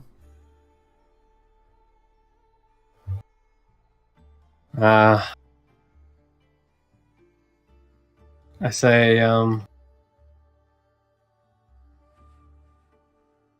I really wish all my closest little gnomish friends were here to see this moment. Okay. We're here for this moment of salvation. Okay, so first of all, just so you know, as you use the wish spell, Binkerwin died of old age. Can't come back. But at that moment, there's a flash, radiant energy, and you hear, "Well, I told you that we shouldn't have done." And then, at that moment, Urki looks towards you. To your left, she goes, "Fuck!" And then she just looks down, and they both stare at you, confused. And Urki goes, "The last thing I remember is getting sword put through me." And that's when she goes, "I was stabbed! Fucking stabbed!" Ah! She looks down, and they both look at you. And he Let goes, out a teary "Tumble." smile. And then he goes in and gives you a hug and goes, "Why are you crying? Crying, pussy!" I smile, kind of like laugh at myself whilst crying. Is Binkerwind here as well? No, like I said, Binkerwin died of old age. Oh, of course. Yeah. No, that's the saddest one. Holy shit. And he goes, what is the matter? Why are you crying? And you see, Corky just walks around in circles and goes, "Where are we? Fuck! We're in a cave! Where is this? Shit!" Just don't worry. All that matters is you're back here. What do you And- mean back here? I have a lot to explain. For now, Oh, you could begin Take while one of we're in a these. dusty cavern. I'll explain everything. Don't just give me a chance, all right? He goes, "Why don't I fit these anymore?" And he's like tucking at his jerkin. He's like, "What the hell?" Wait It's a good minute. to see you guys. I give him a big hug, Yeah, and I they're say, like, they're really confused, as if they don't remember what happened. I'm just gonna ask one favor of you guys. Here, take one of these each, and Okay, I'll take one each. give each of them a key. And in fact, I'll give each one of them a key, and I'll take the other two keys in my hands. I already used one key in here. So Okay. that means I'm holding two, and they're holding Yep. one each. I'll head over. I say, I think it's one of these. I'm like looking at the kind of strange archaic seal on the floor, all the runes. Here's- Is there obvious keyholes for these to go in? Yeah, there is. Do they match for each one? I'm Yeah. gonna say Yep. try to match them up. He goes, okay, well, this isn't a very difficult puzzle. He's putting his key in, twists it, you'll hear a clonk. Corky walks up, put hers in, clonk. Alright, I guess on the count of 3. 1, 2, and I Yeah, you turn put the yours in. key. There's a white light after the initial clonk, and then as it settles, beneath you, a hatch goes and begins opening up, revealing a staircase, an old, dusty stone staircase that leads into darkness. But at the end of that darkness at the bottom, there's a kind of a greenish white light, and you can hear it going like wind in the hell? tunnel. I'm gonna use my wand of detect magic. What kind of There's magic down there, alright. is it? Conjuration. It is. What does this look like to you, Herky? Do you Well, have any idea what this is? yes, I have all of the ideas. Kind of looks at this this roaring green wall of energy at the end of this tunnel, this staircase, and goes, "I believe that is a portal to hell." Hell? Well, what else would it be? It looks ghostly and freaky as fuck. And behind you hear Corky goes, "Freaky as fuck! It's dangerous!" Well, I heard there was supposed to be salvation, so my doubts are on the whole hill. Well, that doesn't sound so bad. Perhaps we should just dip a toe in. Mm-hmm. I'm being And if it is sarcastic. hell, well, if it is hell, it doesn't matter. I've been through worse than hell. You're freaky. And hey, what's one more adventure, huh? Sure. Well, if you're willing to go in first, Tumble, I tell you what, I'll push her in and follow you. And she goes, "Push me in, fuck you!" All right, let's do it, guys. Okay, so Once more into a random colored portal. right, What's so the worst that can happen? I Tumble. step through. Yeah, Tumble, as you, Corky and Urky go to step through the portal behind you, the door closes, leaving you in darkness. But as you step through, Tumble, Urky, and Corky step into salvation. And what you see in front of you is a large desk, immediately a large desk. Sitting behind it is a deep gnome. He has a funny little hat on that turns slightly sideways. He's got a big book, and he looks down, peering down his pince nez, and goes, "Yes?" Hi. Where I'm have Tumble. you come from? Tumble. Tumble Timbers, and this is Erky Timbers and his wife. Pleasure to meet you. Assuming you are here to stay. Look back at the others. Yeah, They shrug. these guys could use a place to stay. We have a lot of talking to do. Ah, well, that's good. Are you any relation to Tumble Timbers, who owns the Cardinal Onyx? Ah, that's one. Yeah, that's the one. You're related to him? I am him. Oh, well, you're late. You're very late. Didn't you get the memo? And he kind of reaches forward. He writes something on a piece of a letter, puts it in an envelope, hands it to you. Behind him, there's just a large marble hall. It's empty, cavernous. But there are a large set of double doors. He goes straight through the doors. You'll be able to see my officer up there. Talk to him, and he'll find you a place to live. Okay, that sounds pretty simple. Okay, so What is this place exactly? Oh, yes. Where are my manners? Welcome to Salvation, Dumble. And as you walk past him, dumbstruck, and open the doors, in front of you is a massive, deep gnome city. Absolutely huge, cavernous. And then you turn around, and it looks to be like an identical, maybe, copy of Buddha Ben. And then you remember that time that, in your head, you just remember Binklewin's voice going, yeah, I remember. Yeah, go to Salvation. Where we all are. Is this some sort of deep gnome, like escape city? I have no idea. This crazy deep no magic can do anything, I guess. The officer next to you wearing his little leather cap and his spear looks at you and goes, "You haven't been here long, have you, son?" I just got here. Yes, some 100 years ago or so, our old town was attacked by beholders. We retreated here. Some of us didn't make it, but we're what's left. Those tricksy gnomes made themselves a whole pocket dimension, didn't you? No, our deity did that. And he points towards a giant statue in the centre of the city, and you go, "Oh god, it's a giant statue of Binkle Windsmitus."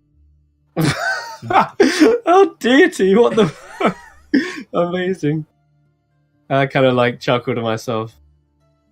Yes, have you heard the tale? When the beholders attacked, he crafted this entire world with his bare hands. That I could believe. Gave us somewhere to live, to run away from all those nasty people outside.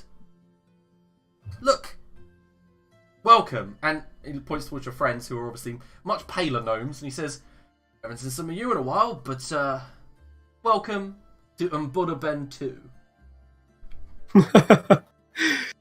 Brilliant. Okay, Chris. And then I'm also going to ask kind of quickly, am I able to send a message back? I'm afraid not. Wait, really? Oh, Yeah. shit. I should have left a memo or something. Maybe I'll figure out a spell or something. I'll try to get contact with my old friends. But for now, I think I'm enjoy the good life and reopen the Cardinal Onyx. I got a lot of gems in that last adventure. Nice. So Tumble settles down to a nice life in the city that he should have been retreated to in the first place when all the rest of his people retreated. Mm-hmm. Right, so we're moving on now. Sister Bernadine. As the portal rips open and you went for the one in... Oh no. I've just been disconnected. What is going on in this club?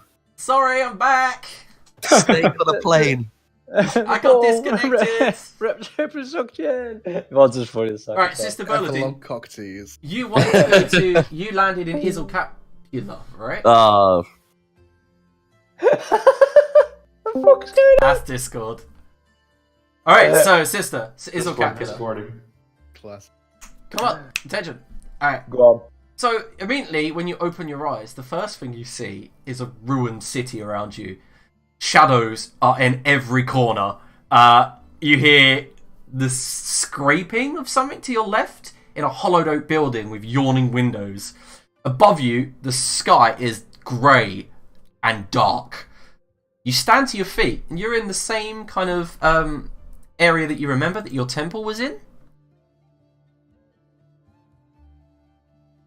My makeshift thrown cobbled together one. Yeah. And it's just nowhere, not in existence anymore. Nope. It's ruined, hollowed out. You are in, the loop. And you look to your left, and you remember the Erenspire estates and the towers? One of them leans against the palace walls, askew. Another just doesn't exist for some reason. And the third one has fallen into the river, creating a giant dam. Then, to your left, you hear footsteps, and somebody stands there looking at you. A male human, you think? Tall, with a hood up. And his voice comes through raspy. "You're not meant to be here." I am meant to be here more than absolutely everybody else here, I reckon. And then more and more of these dark creatures begin appearing in doorways, in archways. Maybe not then. So I'm right in the Erenspire estate then, aren't I? You're near it, yeah. You're at the half market. Oh right. Okay. Yeah, you said you wanted to go to some Capula. Oh, yeah. I reckon I don't know the fucking city that well as well to make a decent exit. So it's just been fully encapsulated by these cunts. Right, I think it's a case of what spell levels have I got left? I reckon. They all say... Alright, so you just immediately let loose a firestorm. Yeah, and then get the fuck out of there. That's me. I'm not even aiming that in any particular way. Yeah, okay, so they like... As you begin running through the streets, all of these creatures bounding on rooftops, through empty, yawning ruins, through half-collapsed buildings, through across rooftops covered in holes. And as you get towards the Neavir gate, to your right, the Faemouth, you remember, where the earthquake had happened, that huge cliff face is now just dried up. The waterfall no longer exists. And as you run underneath the gate, hanging up above you, you see these voidlings, these creatures in the archway. You make it onto the birthways before someone steps in the way of the road in front of you, and behind you, you've got now probably about 2-3 dozen of these creatures. The one in front, I'm going to be twatting. Okay. Actually, I'll probably do an overrun or something like that, just getting him out of the way. What happens though is as you go to charge towards him, your body begins to glow a radiant kind of color, like a kind of like an orangish yellow, and immediately arrows and spears just bounce off of your flesh. You stand there, and in the back of your head, you get a voice saying, "You need to get out of here. I've done enough favors for you, but I'll let you fucking live." Alright, that's the plan. So I'll be twatting the guy in front of me, and then as soon as I'm even remote eyesight, it'll be one of them bad boys on me. And then I think that's the right spell. Yeah, that's fine. I'll be changing into a rat or some shit and getting the fuck out of Dodge. Alright, we'll roleplay this then. So immediately when you're out of view, behind a giant, what looks like siege boulder in the distance, you use this ability to get away from these creatures who spend the next couple of days chasing you northward. Always constantly on your scent, always trying to catch you. But eventually you reach the Axel Cross, where you see that the bridge has collapsed inwards. You see no living thing on your journey here. Algleron, which you've been at before, empty. Gretelheim, a nice idyllic holiday destination for most of the people of Rhineland, dead. Nobody there. And as you approach Axel Cross, you have to kind of go deep into the river and ford across it.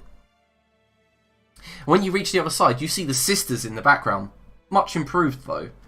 The walls between the sisters, you remember, were quite low, but now they are huge, makeshift, patchwork things, tall, hundreds of feet tall, whereas the towers themselves now are matching the height of the walls. You see that it's been patched together with earth and all kinds of different materials, as if it's been built exactly by magic.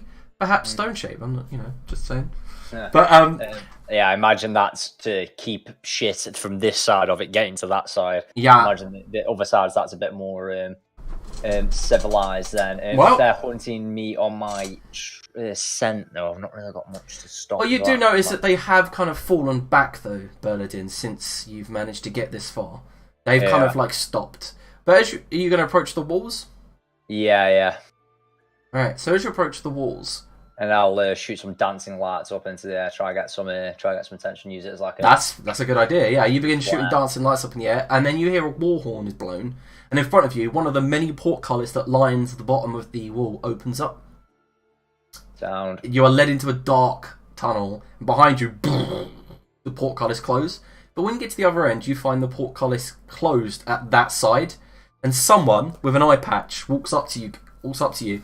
He has a sword on either side, and he looks down at you and he goes, "Who are you?" Berladin, you might have heard me, savior of the world. He takes his hat off and throws it to the ground, and this one-eyed elf stares in and goes, "By the gods, no fucking way! Open the gate! Open the gate!" And you hear clanging, and you see a very unfamiliar face, rather aged, missing an eye. It is Dolaf's brother, Bolidar. He takes a step away, looks down at you, and goes, "How? How is this?" And he just reaches down and gives you a massive hug. Because for an elf, 100 years is just yesterday, really. He remembers you. He remembers the affection he had for you, obviously. Sound, I'll squeeze him back. You're looking a bit fucking rough, aren't you? Even for an elf. Well, thanks, but... Oh, yeah, I guess I do. Where have you been? Where's my brother? Two very good questions, to which I have very little in terms of answers, other than, saving the world. Past that, your brother slipped into a light crack, then I did. Where's my mystical mage friend? Where the fuck did she go? I brought her with me. Yeah, you have no clue where she went. In the city, then, no. Yeah, you have no clue where she went. Oh, that's a shame. I quite enjoyed her company for the brief moment. Yeah, no, not a clue.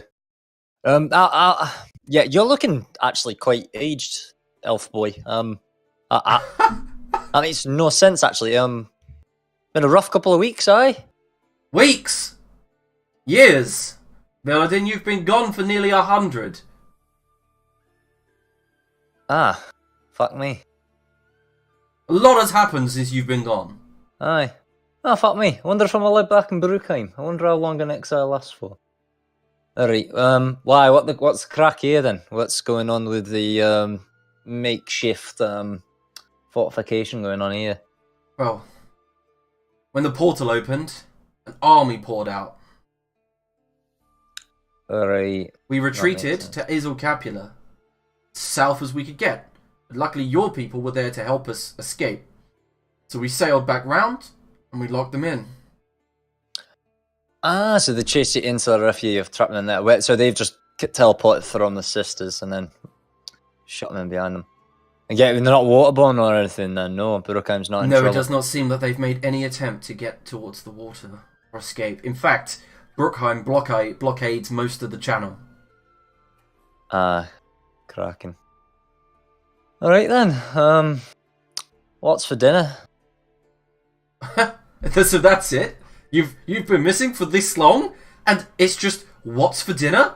Ah, exactly. I'm fucking starving. Sort me Alright, out. pork belly. Come on, let's go. He goes, yes, we've got plenty of drink here. This is New Larifia, and he just indicates the massive, hideous, blighted land just beyond the wall. 'Cause it doesn't stop at the wall. It seems to go on for a little bit longer into the countryside beyond it. Aye, pretty as ever. Your brother though, that is a good question. Where are the rest of them? Where are all of them? All Well, 5 of us were there. I haven't heard of any of them. Just you. Aye. Well, maybe they've only just reappeared the same as me. Defeated Nick, so that's cracking. Oh. And the husband. He seems like we packed him away for a bit. You must Are regale we scared me. about with Vago now, though? He seemed to have absorbed them. He might be more of an issue than what they ever were, but, we'll cross that bridge and everything. Okay, listen, Sister Berladin, I am more focused on more material issues in front of me. My home country absolutely destroyed. Your celestial mumbo-jumbo means nothing to me at this point. Right, okay. I mean, feels good to be appreciated. Take no offense, but he leans in and says, it may be awkward, I'm married now. So, please don't tell my wife about what we used to have.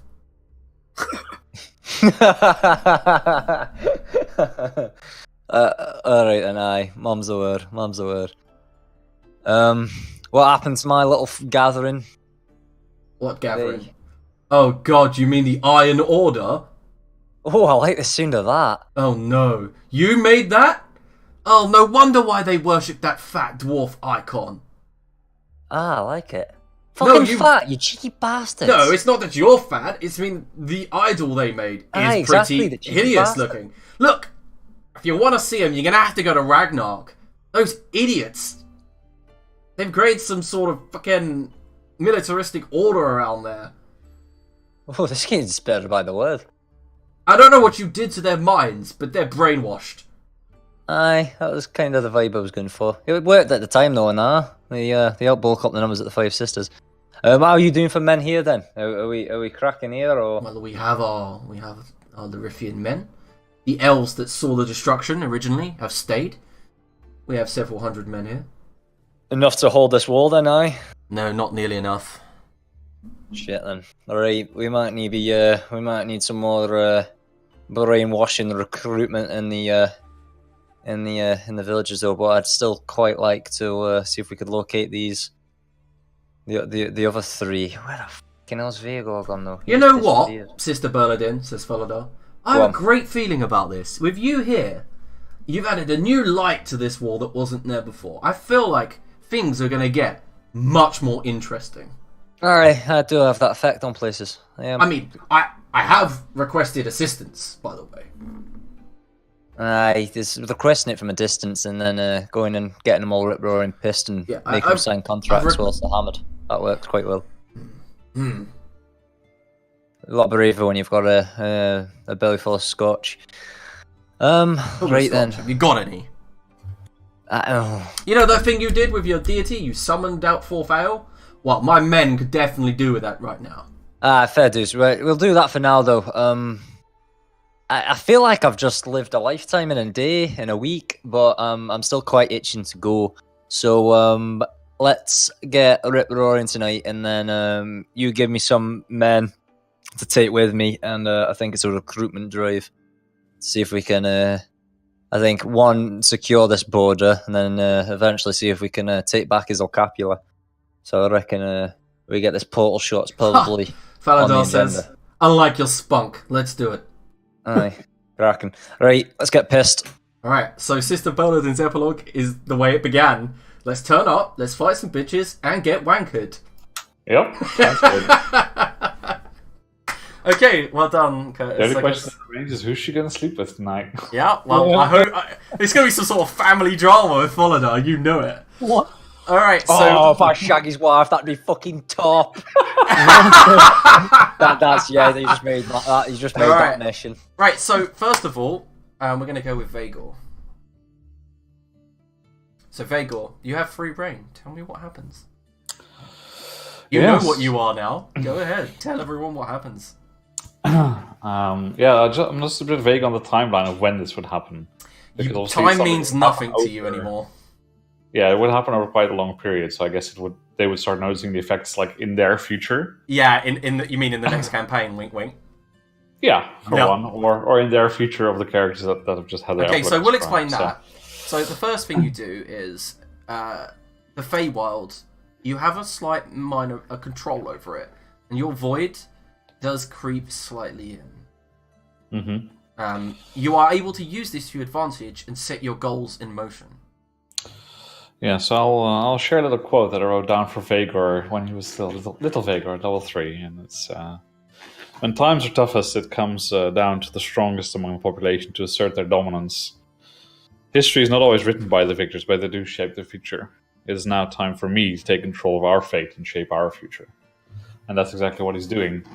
He's asserting his will over nature now to A, cleanse himself of the void as much as he can, and B, assert dominance over the nature in the Feywild to seep through into the normal world and try and reclaim what was taken by the humanoid races back to nature. Right, so the first thing you see is, Vagor, as you peer down at the plains, you see your work coming to fruition very slowly, but all across Midgard, there are tiny beacons of Fey energy, slowly growing, very slowly, minutely growing from the deepest regions of continents. You see parts of it in the Shattered Coast, nearby in the Broken Realms. And then you see across Mokul, 2 or 3 of these beacons begin activating, going back the way you planned. Across the Million Islands, you see quite a dozen of them. You realise it's going to take a while, but it will work eventually. Unless some die-hard, stupid adventurers decide to do anything about it in the future. People like the people that you used to know. People that now mean nothing. Okay, so are you also going to do what I think you're going to do? Yeah, so I'll get to the smaller of the 2 first, and eventually find a nice place in the Feywild to set Petrolia free and let her roam. I guess you guys don't remember, that's the elemental gem bath elemental that I still have. Oh my god, really? And she can become a pool now rather than a bath. And as she's released from it does shatter. You have to take her to this pool in the Feywild that you heard. It's guarded by an elf with summer skin who is very aloof and silent, but just watches you as you enter. You do the ritual, and he knows kind of who you are. And as you do the ritual, it shatters, and the water elemental joins the pool. And then he just leans down and goes, "You see that there spear you have? Yes. You should chuck it in the pool if you want to cleanse yourself of all the previous sins you have in your body." I have no use for it now. And he just throws it. Yeah, okay, so as it hits the pool, it like floats about an inch or two off at first, and then there's a kind of boiling. The actual pool begins to bubble and boil, and then Gungnir just sinks in. But then it goes ice cold, like a sheen over the top. It cracks, and then Gungnir kind of like rises back out. Now no longer corrupted by the void. Now blessed Gungnir. Alright. I'll plant it somewhere. I won't use it again. So I guess you just stab it somewhere, like Yeah, in the ground in the plant it out, Feywild. it grows into a magnificent tree at some point. You do feel something though. All the souls that you had killed with Gungnir were consumed by it, are now released. Alright. And that includes a specific one, I assume. Oh yeah, for sure. Yeah. Alright. I'll go and find some.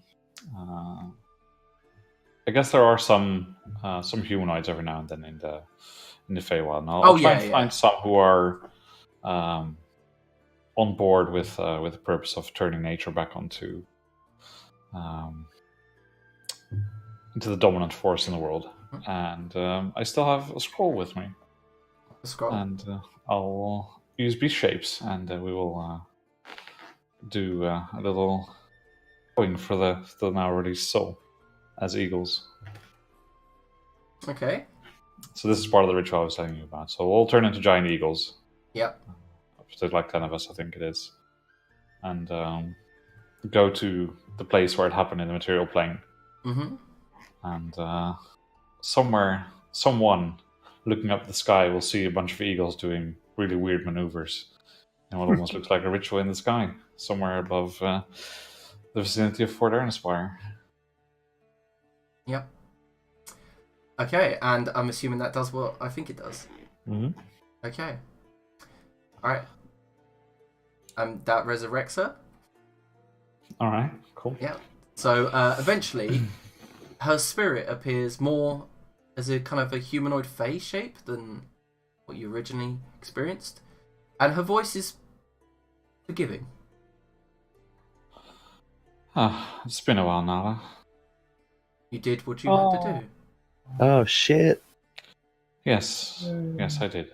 I do forgive apologize for this. I forgive you before you even apologize.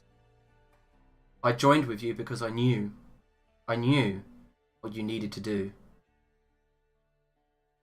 Yes, I wasn't quite aware it would come to such extremes, but I'm happy your soul survived.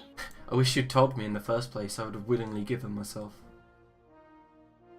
Somehow I feel that would have defeated the purpose. Perhaps. Either way. She does Let's kind of, fly. in a much spiritual sense than you can get, she does regard you up and down. You're much changed, Vigor. Damaged, but wiser for it. Yes, there's someone I would like you to come and meet, and I'll try and see if I can find Janeth somewhere. Okay, so Janeth is pretty easy to get hold of. Ever since you've been connected to her, it's only a matter of like using a kind of a 10-minute ritual to commune with her. Alright. Hmm?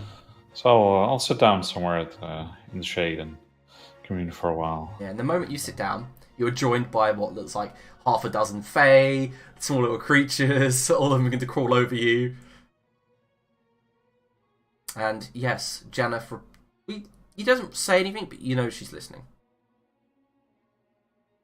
Oh, it's been a trying time. I guess passage of time doesn't mean that much to you either, but it seems it's been a while since we last spoke.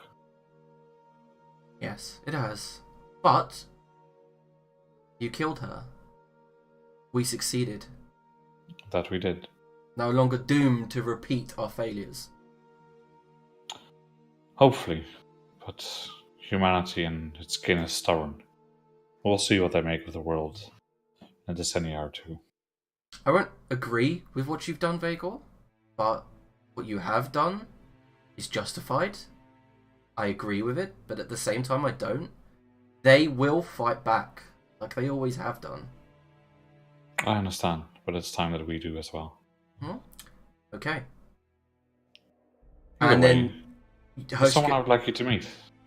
Okay, and then she kind of goes, one moment, and there's a snapping, like a thunderstruck on a tree, and as the tree splits, she steps out of it, No. all in her naked glory, Ah, her there dull you are. green skin. Well, as I said, there's someone I would like you to meet. This is Nala, a dear friend of mine. Nala? And Nala goes straight to one knee, like bows as low as she can. Well, I will leave you two to make your acquaintances. I could add some words, but I don't feel they mean much. Bagel, wait. Jenna says, wait, Yes? I can help you.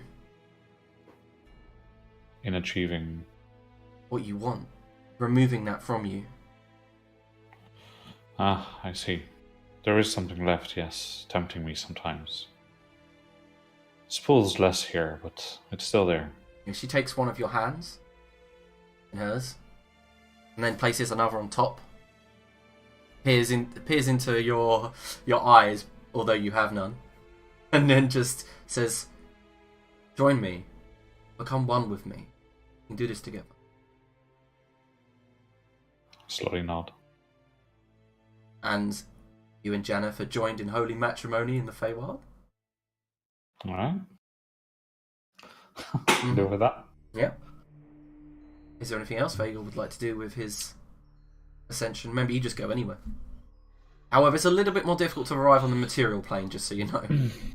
Yeah, I don't think I really have any desire to be there and have a chance of someone noticing some active forces doing this, so I'm quite happy just to stay there in the background and Okay, so sit there and meditate on what's happening on the material. you take your seat at the Games of Divinity and wait for your plans to come to fruition.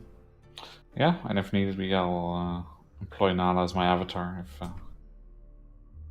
if possible. Well, I can't wait to employ that in the next campaign. Thank you for the hooks. Good. Right, so Dola, are you prepared? I wrote it the way I usually write stuff, so you gave me free reign. Here we go. As Dolaf walks into Fort Ehrenspire, a deep sense of nostalgia washes over him. He stops and stands forlorn at the gates, watching the tattered Larithian flag flap wildly, slapping against the grey stone walls. Dark grey clouds hang swollen in the sky. There is a flash, a rumble of distant thunder that threatens rain. Dolaf winces, flinches, remembering recent battle. Anxiety claws at his heart then, makes it hammer against his ribs. Pain then courses through his soul. His chest tightens, and tears dare to dwell at the corners of his eyes. Dolaf then shuffles into the castle proper, footfalls on the crumbling path crunching like snapped bones. The entrance chamber sits silently awaiting him. The chairs are broken, legs missing. The table has been pushed to one side of the hall, and Nordrackling graffiti decorates the walls, table and floors. Torn tapestries flutter, doing battle with the ghostly wind now travelling through the fortress. For one moment, he hears the constant profanity of Corky, and the slurred speech of Urki echoing, reminding him of his many failures. Then the ring of Mern's anvils calls out in his memory, alongside the laughter of Thalosio, and he chokes, nearly chokes on his breath. Ot Catla. He can hear her laughter during the wedding, the cheer, the happiness, the carefree attitude they had all held during that time. Then he hears the music in the background fading, ghostly. He smells all of the food that was once prepared. He hears his mother's voice congratulating him, his father's happiness, the smile as he downs the wine. Arlie Aiden and his craziness in the background, calling Tumble an elephant. Oh, how he'd miss those times now, despite Arlie Aiden being an annoying prick. Then the voices in his head suddenly went deathly silent, leaving him with nothing. Dolaf walked among those halls for days, unable to bring himself back from the brink. unable to commit himself to a goal, the goal just being to live. Several weeks into his self-loathing, men began to arrive. They'd heard of his exploits, of his battles, and of his achievements. Turned out Sister Berladin had been telling quite the tall tale over at the Void Wall. Don't know about. Lord Dolaf then did what he thought would keep him happy, but over the coming years he would find out that nothing ever did. He rode forth and conquered the rest of Bindland. He rode down the bandits of the Vale, met with Mayor Vernon Lang of Oakhurst and conscripted its men. He took the capital and rose his flag. Yet still, the unhappiness remained. In the coming years he would wander the castle like a wraith. His body looked strong, but his soul was an insignificant scrap of what it once was.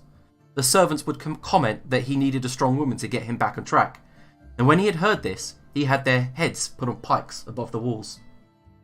Nobles who visited noted how Dolaf would just stare outside the window during council meetings. The man no longer recognised the world as his own. He was a remnant of the past. The only thing that kept him continuing was a warped sense of royal duty. But it was 3 years after his conquest that she came, the queen of the Wildland and her retinue.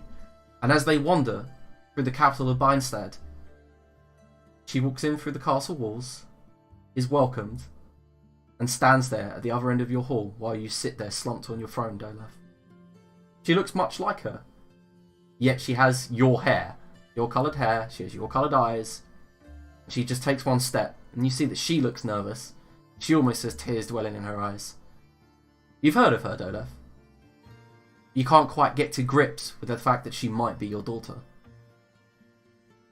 And nearby, you hear your guard shout, "Queen Elena Bradford Ehrenspire of the Wildland."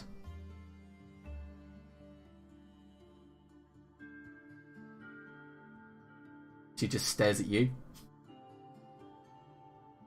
You're muted. Yeah, I can't hear you at all. Really? I'm not muted? There you go. You're not muted anymore now, we're still really quiet. What? Okay. Hello? There you go. That's Hello? fine. Hello? Anyone? Yep, Hi. so Like, normally, properly? yep, Queen Elena Bradford Ehrenspire stares at you from across the hall, making no move to move forward. Who are you? Really? I think I'm your daughter. It's weird how I spent the last 30 years being a queen, everyone bowing down to my orders, but always afraid to, in the last few years, to come here, talk to you. Now I just feel like a child, all over again, being scolded by your father and my grandfather. You cannot. Imposter! She kind of like jumps back. Her guards kind of go for their swords. You see all the guards beside you, Dolaf, go for their swords.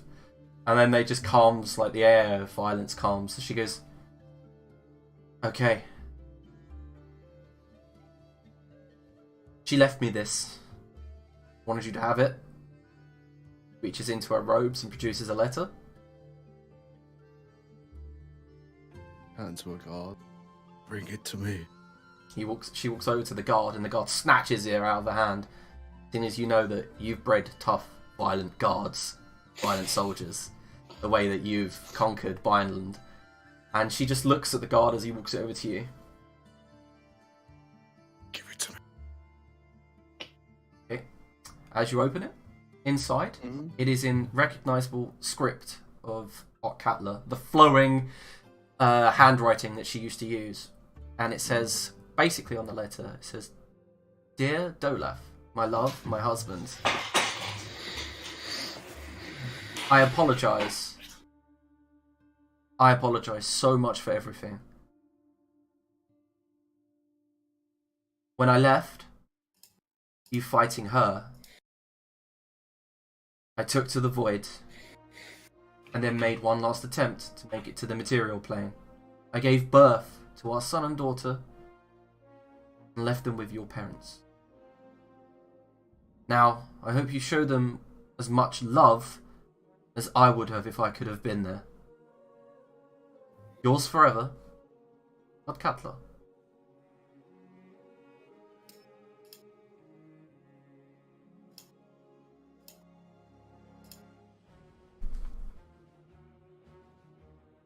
Where did you get this? It You was, can't be, it was this given. is sorcery of some kind. It was given to me by Adwin, your father. He said she left it, and I was to read it when I came of age. Now, it affected my brother a lot worse than it did me, but please, this is truth. I've had enough of your lies! Kill them all! Okay, and immediately all the guards draw swords, begin moving forward. She brings her hand back, weaving spells in the air, and as steel clashes and magic begins to fly across the room, that's where Dolef's epilogue ends. Right. That was not a happy ending. Holy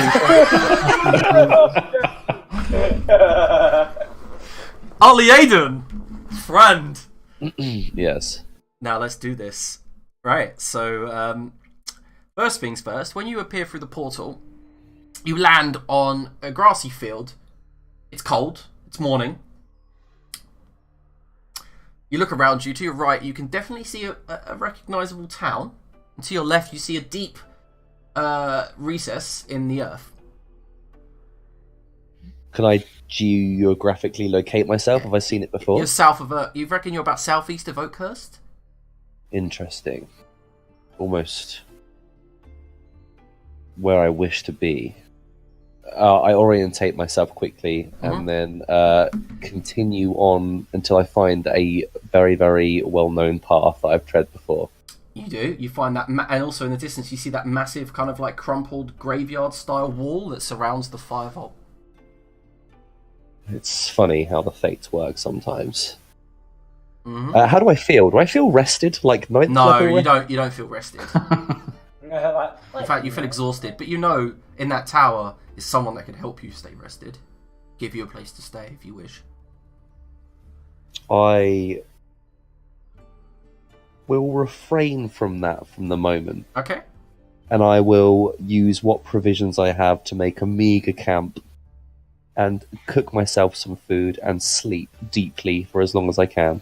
Right, yeah, that's fair enough. With your magic, you could definitely create like a campsite and keep yourself warm, of course. You set a fire, sleep underneath a large tree. And when you wake up in the morning, you don't feel as refreshed as you thought you would because you haven't slept in a bed, but you do definitely feel refreshed. Good. Enough to wish? Yes. Good. Good. What sort of time in the day is it? It's probably early hours now. Probably more like 7. I'll take a deep breath. And I'll begin casting my spell. Okay. Return the Traveller, the Seer, the Hexen Star, tear her from the firmament where she holds herself and place her before me that we may finish our work. Undo what the Chosen has wrought that we may continue her heaven-wrought drawings. Return Ileana to me. Now cast Wish. Nice. So there's a flash of light and Ileana lands all in her armoured breastplate, her spear, everything that she'd died in, that Dolaf had held her in as she died, turned to ash. And she just looks down at the fire, looks up at you, and goes, "Huh, you brought me back." Would you expect anything different? She looks around, licks her fingers, holds it up as if she's sensing the direction of the wind, and goes, "Took your time." I know, I apologise. It took me a while to return to what I once was. She throws the spear to the side, walks over, and full-on kisses you on the lips. I reciprocate.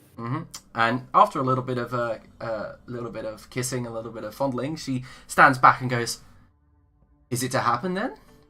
Is it over?" It's over as much as we planned it to be. Of course, there's more to do. Oh, there is. Shall we? She sighs. No, she gasps and says, "It's gonna happen. Me and you, again." It is. And she bites her lower however- lip. There are some people we need to speak to first. Oh, yes, let's go. She's jumping up and down with excitement. I'll offer her my arm. She takes it, spear in the other hand. I find that the fire shrine is beautiful, whatever this time of year is. Of course, we can't be sure. No, it will be lovely and warm. Look around us, there's frost on the ground. What better way to spend a winter than in a fire shrine? Now, my dear, we're playing the part at the moment. Please remember that. Yes, of course. And you begin walking across the field towards the fire shrine.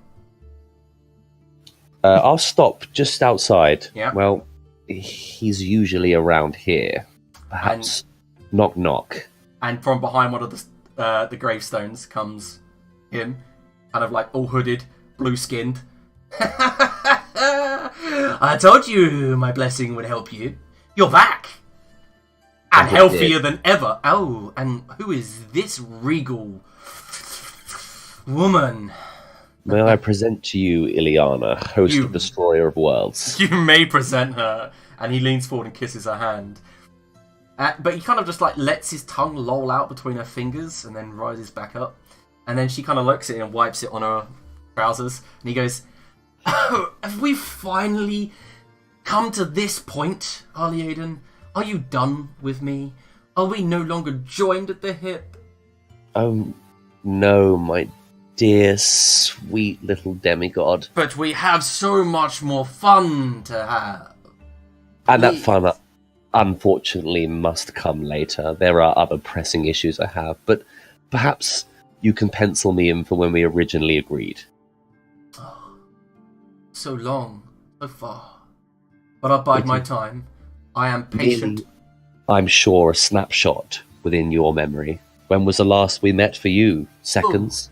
Minutes ago? Well, not really. Seems like days, I guess. I did find some other poor fool to influence. I'm almost jealous. We've been gone longer than I thought. He leans forward, pats you on like the side of your cheek, and says, "Don't be jealous, honey Aiden. I can read most of your goals, your mind, see what you're planning. You are my favourite." Very well. It's fitting in some sense. But don't wish my return upon yourself too soon. You know what's coming for you. I'll bide my time. Is he in? Of course, that's a rhetorical question. Well, you could say that. You never guess what happened. Adawan returned here. What? Your uncle returned here. To And what? do you know what he did? machination? You know what he did? He extended the lifetime of that fucking fool in there, your father. I'll look visibly relieved, like I'll sigh. I thought you were going to tell me something else for a moment there. That would What do have you been mean? inconvenient. Yeah, I guess you still got a little bit of love for your father up here in that noggin. Not as omniscient as you think. Anyway, I've come to thank you for your blessing. It was prudent at the point it was needed. No problem. Just know that I'll be here for you in the future, of course. Until next we meet. Until next time. And as he slides away, Ileana looks at you and goes, nice guy. Never liked him. He's quite mad. Yeah, I noticed. So, fire shrine? And she kind of like points towards the door.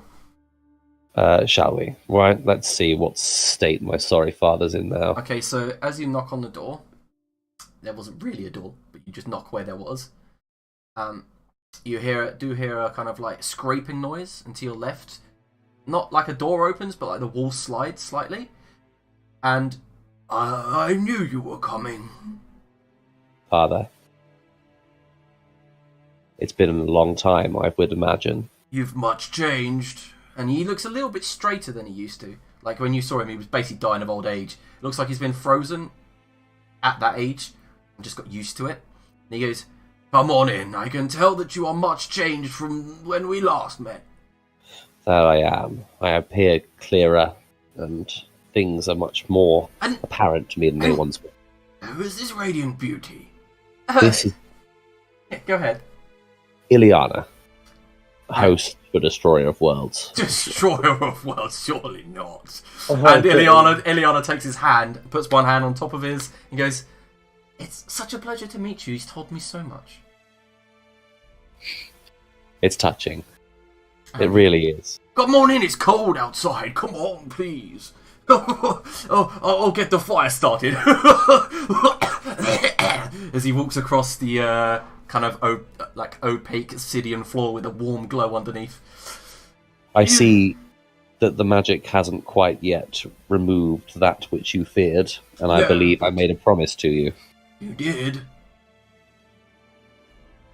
It, I feel, is the best time to make good on that promise.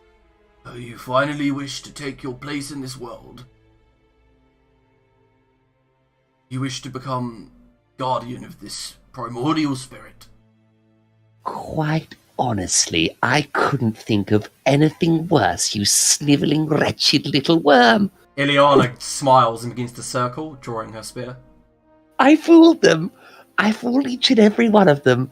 I fooled you. What is... I fooled my filthy, wretched cousin. What is happening? She turns and Ileana's kind of like got a wicked smirk on her face with her spear held in two hands as she takes the guy's 6 o'clock.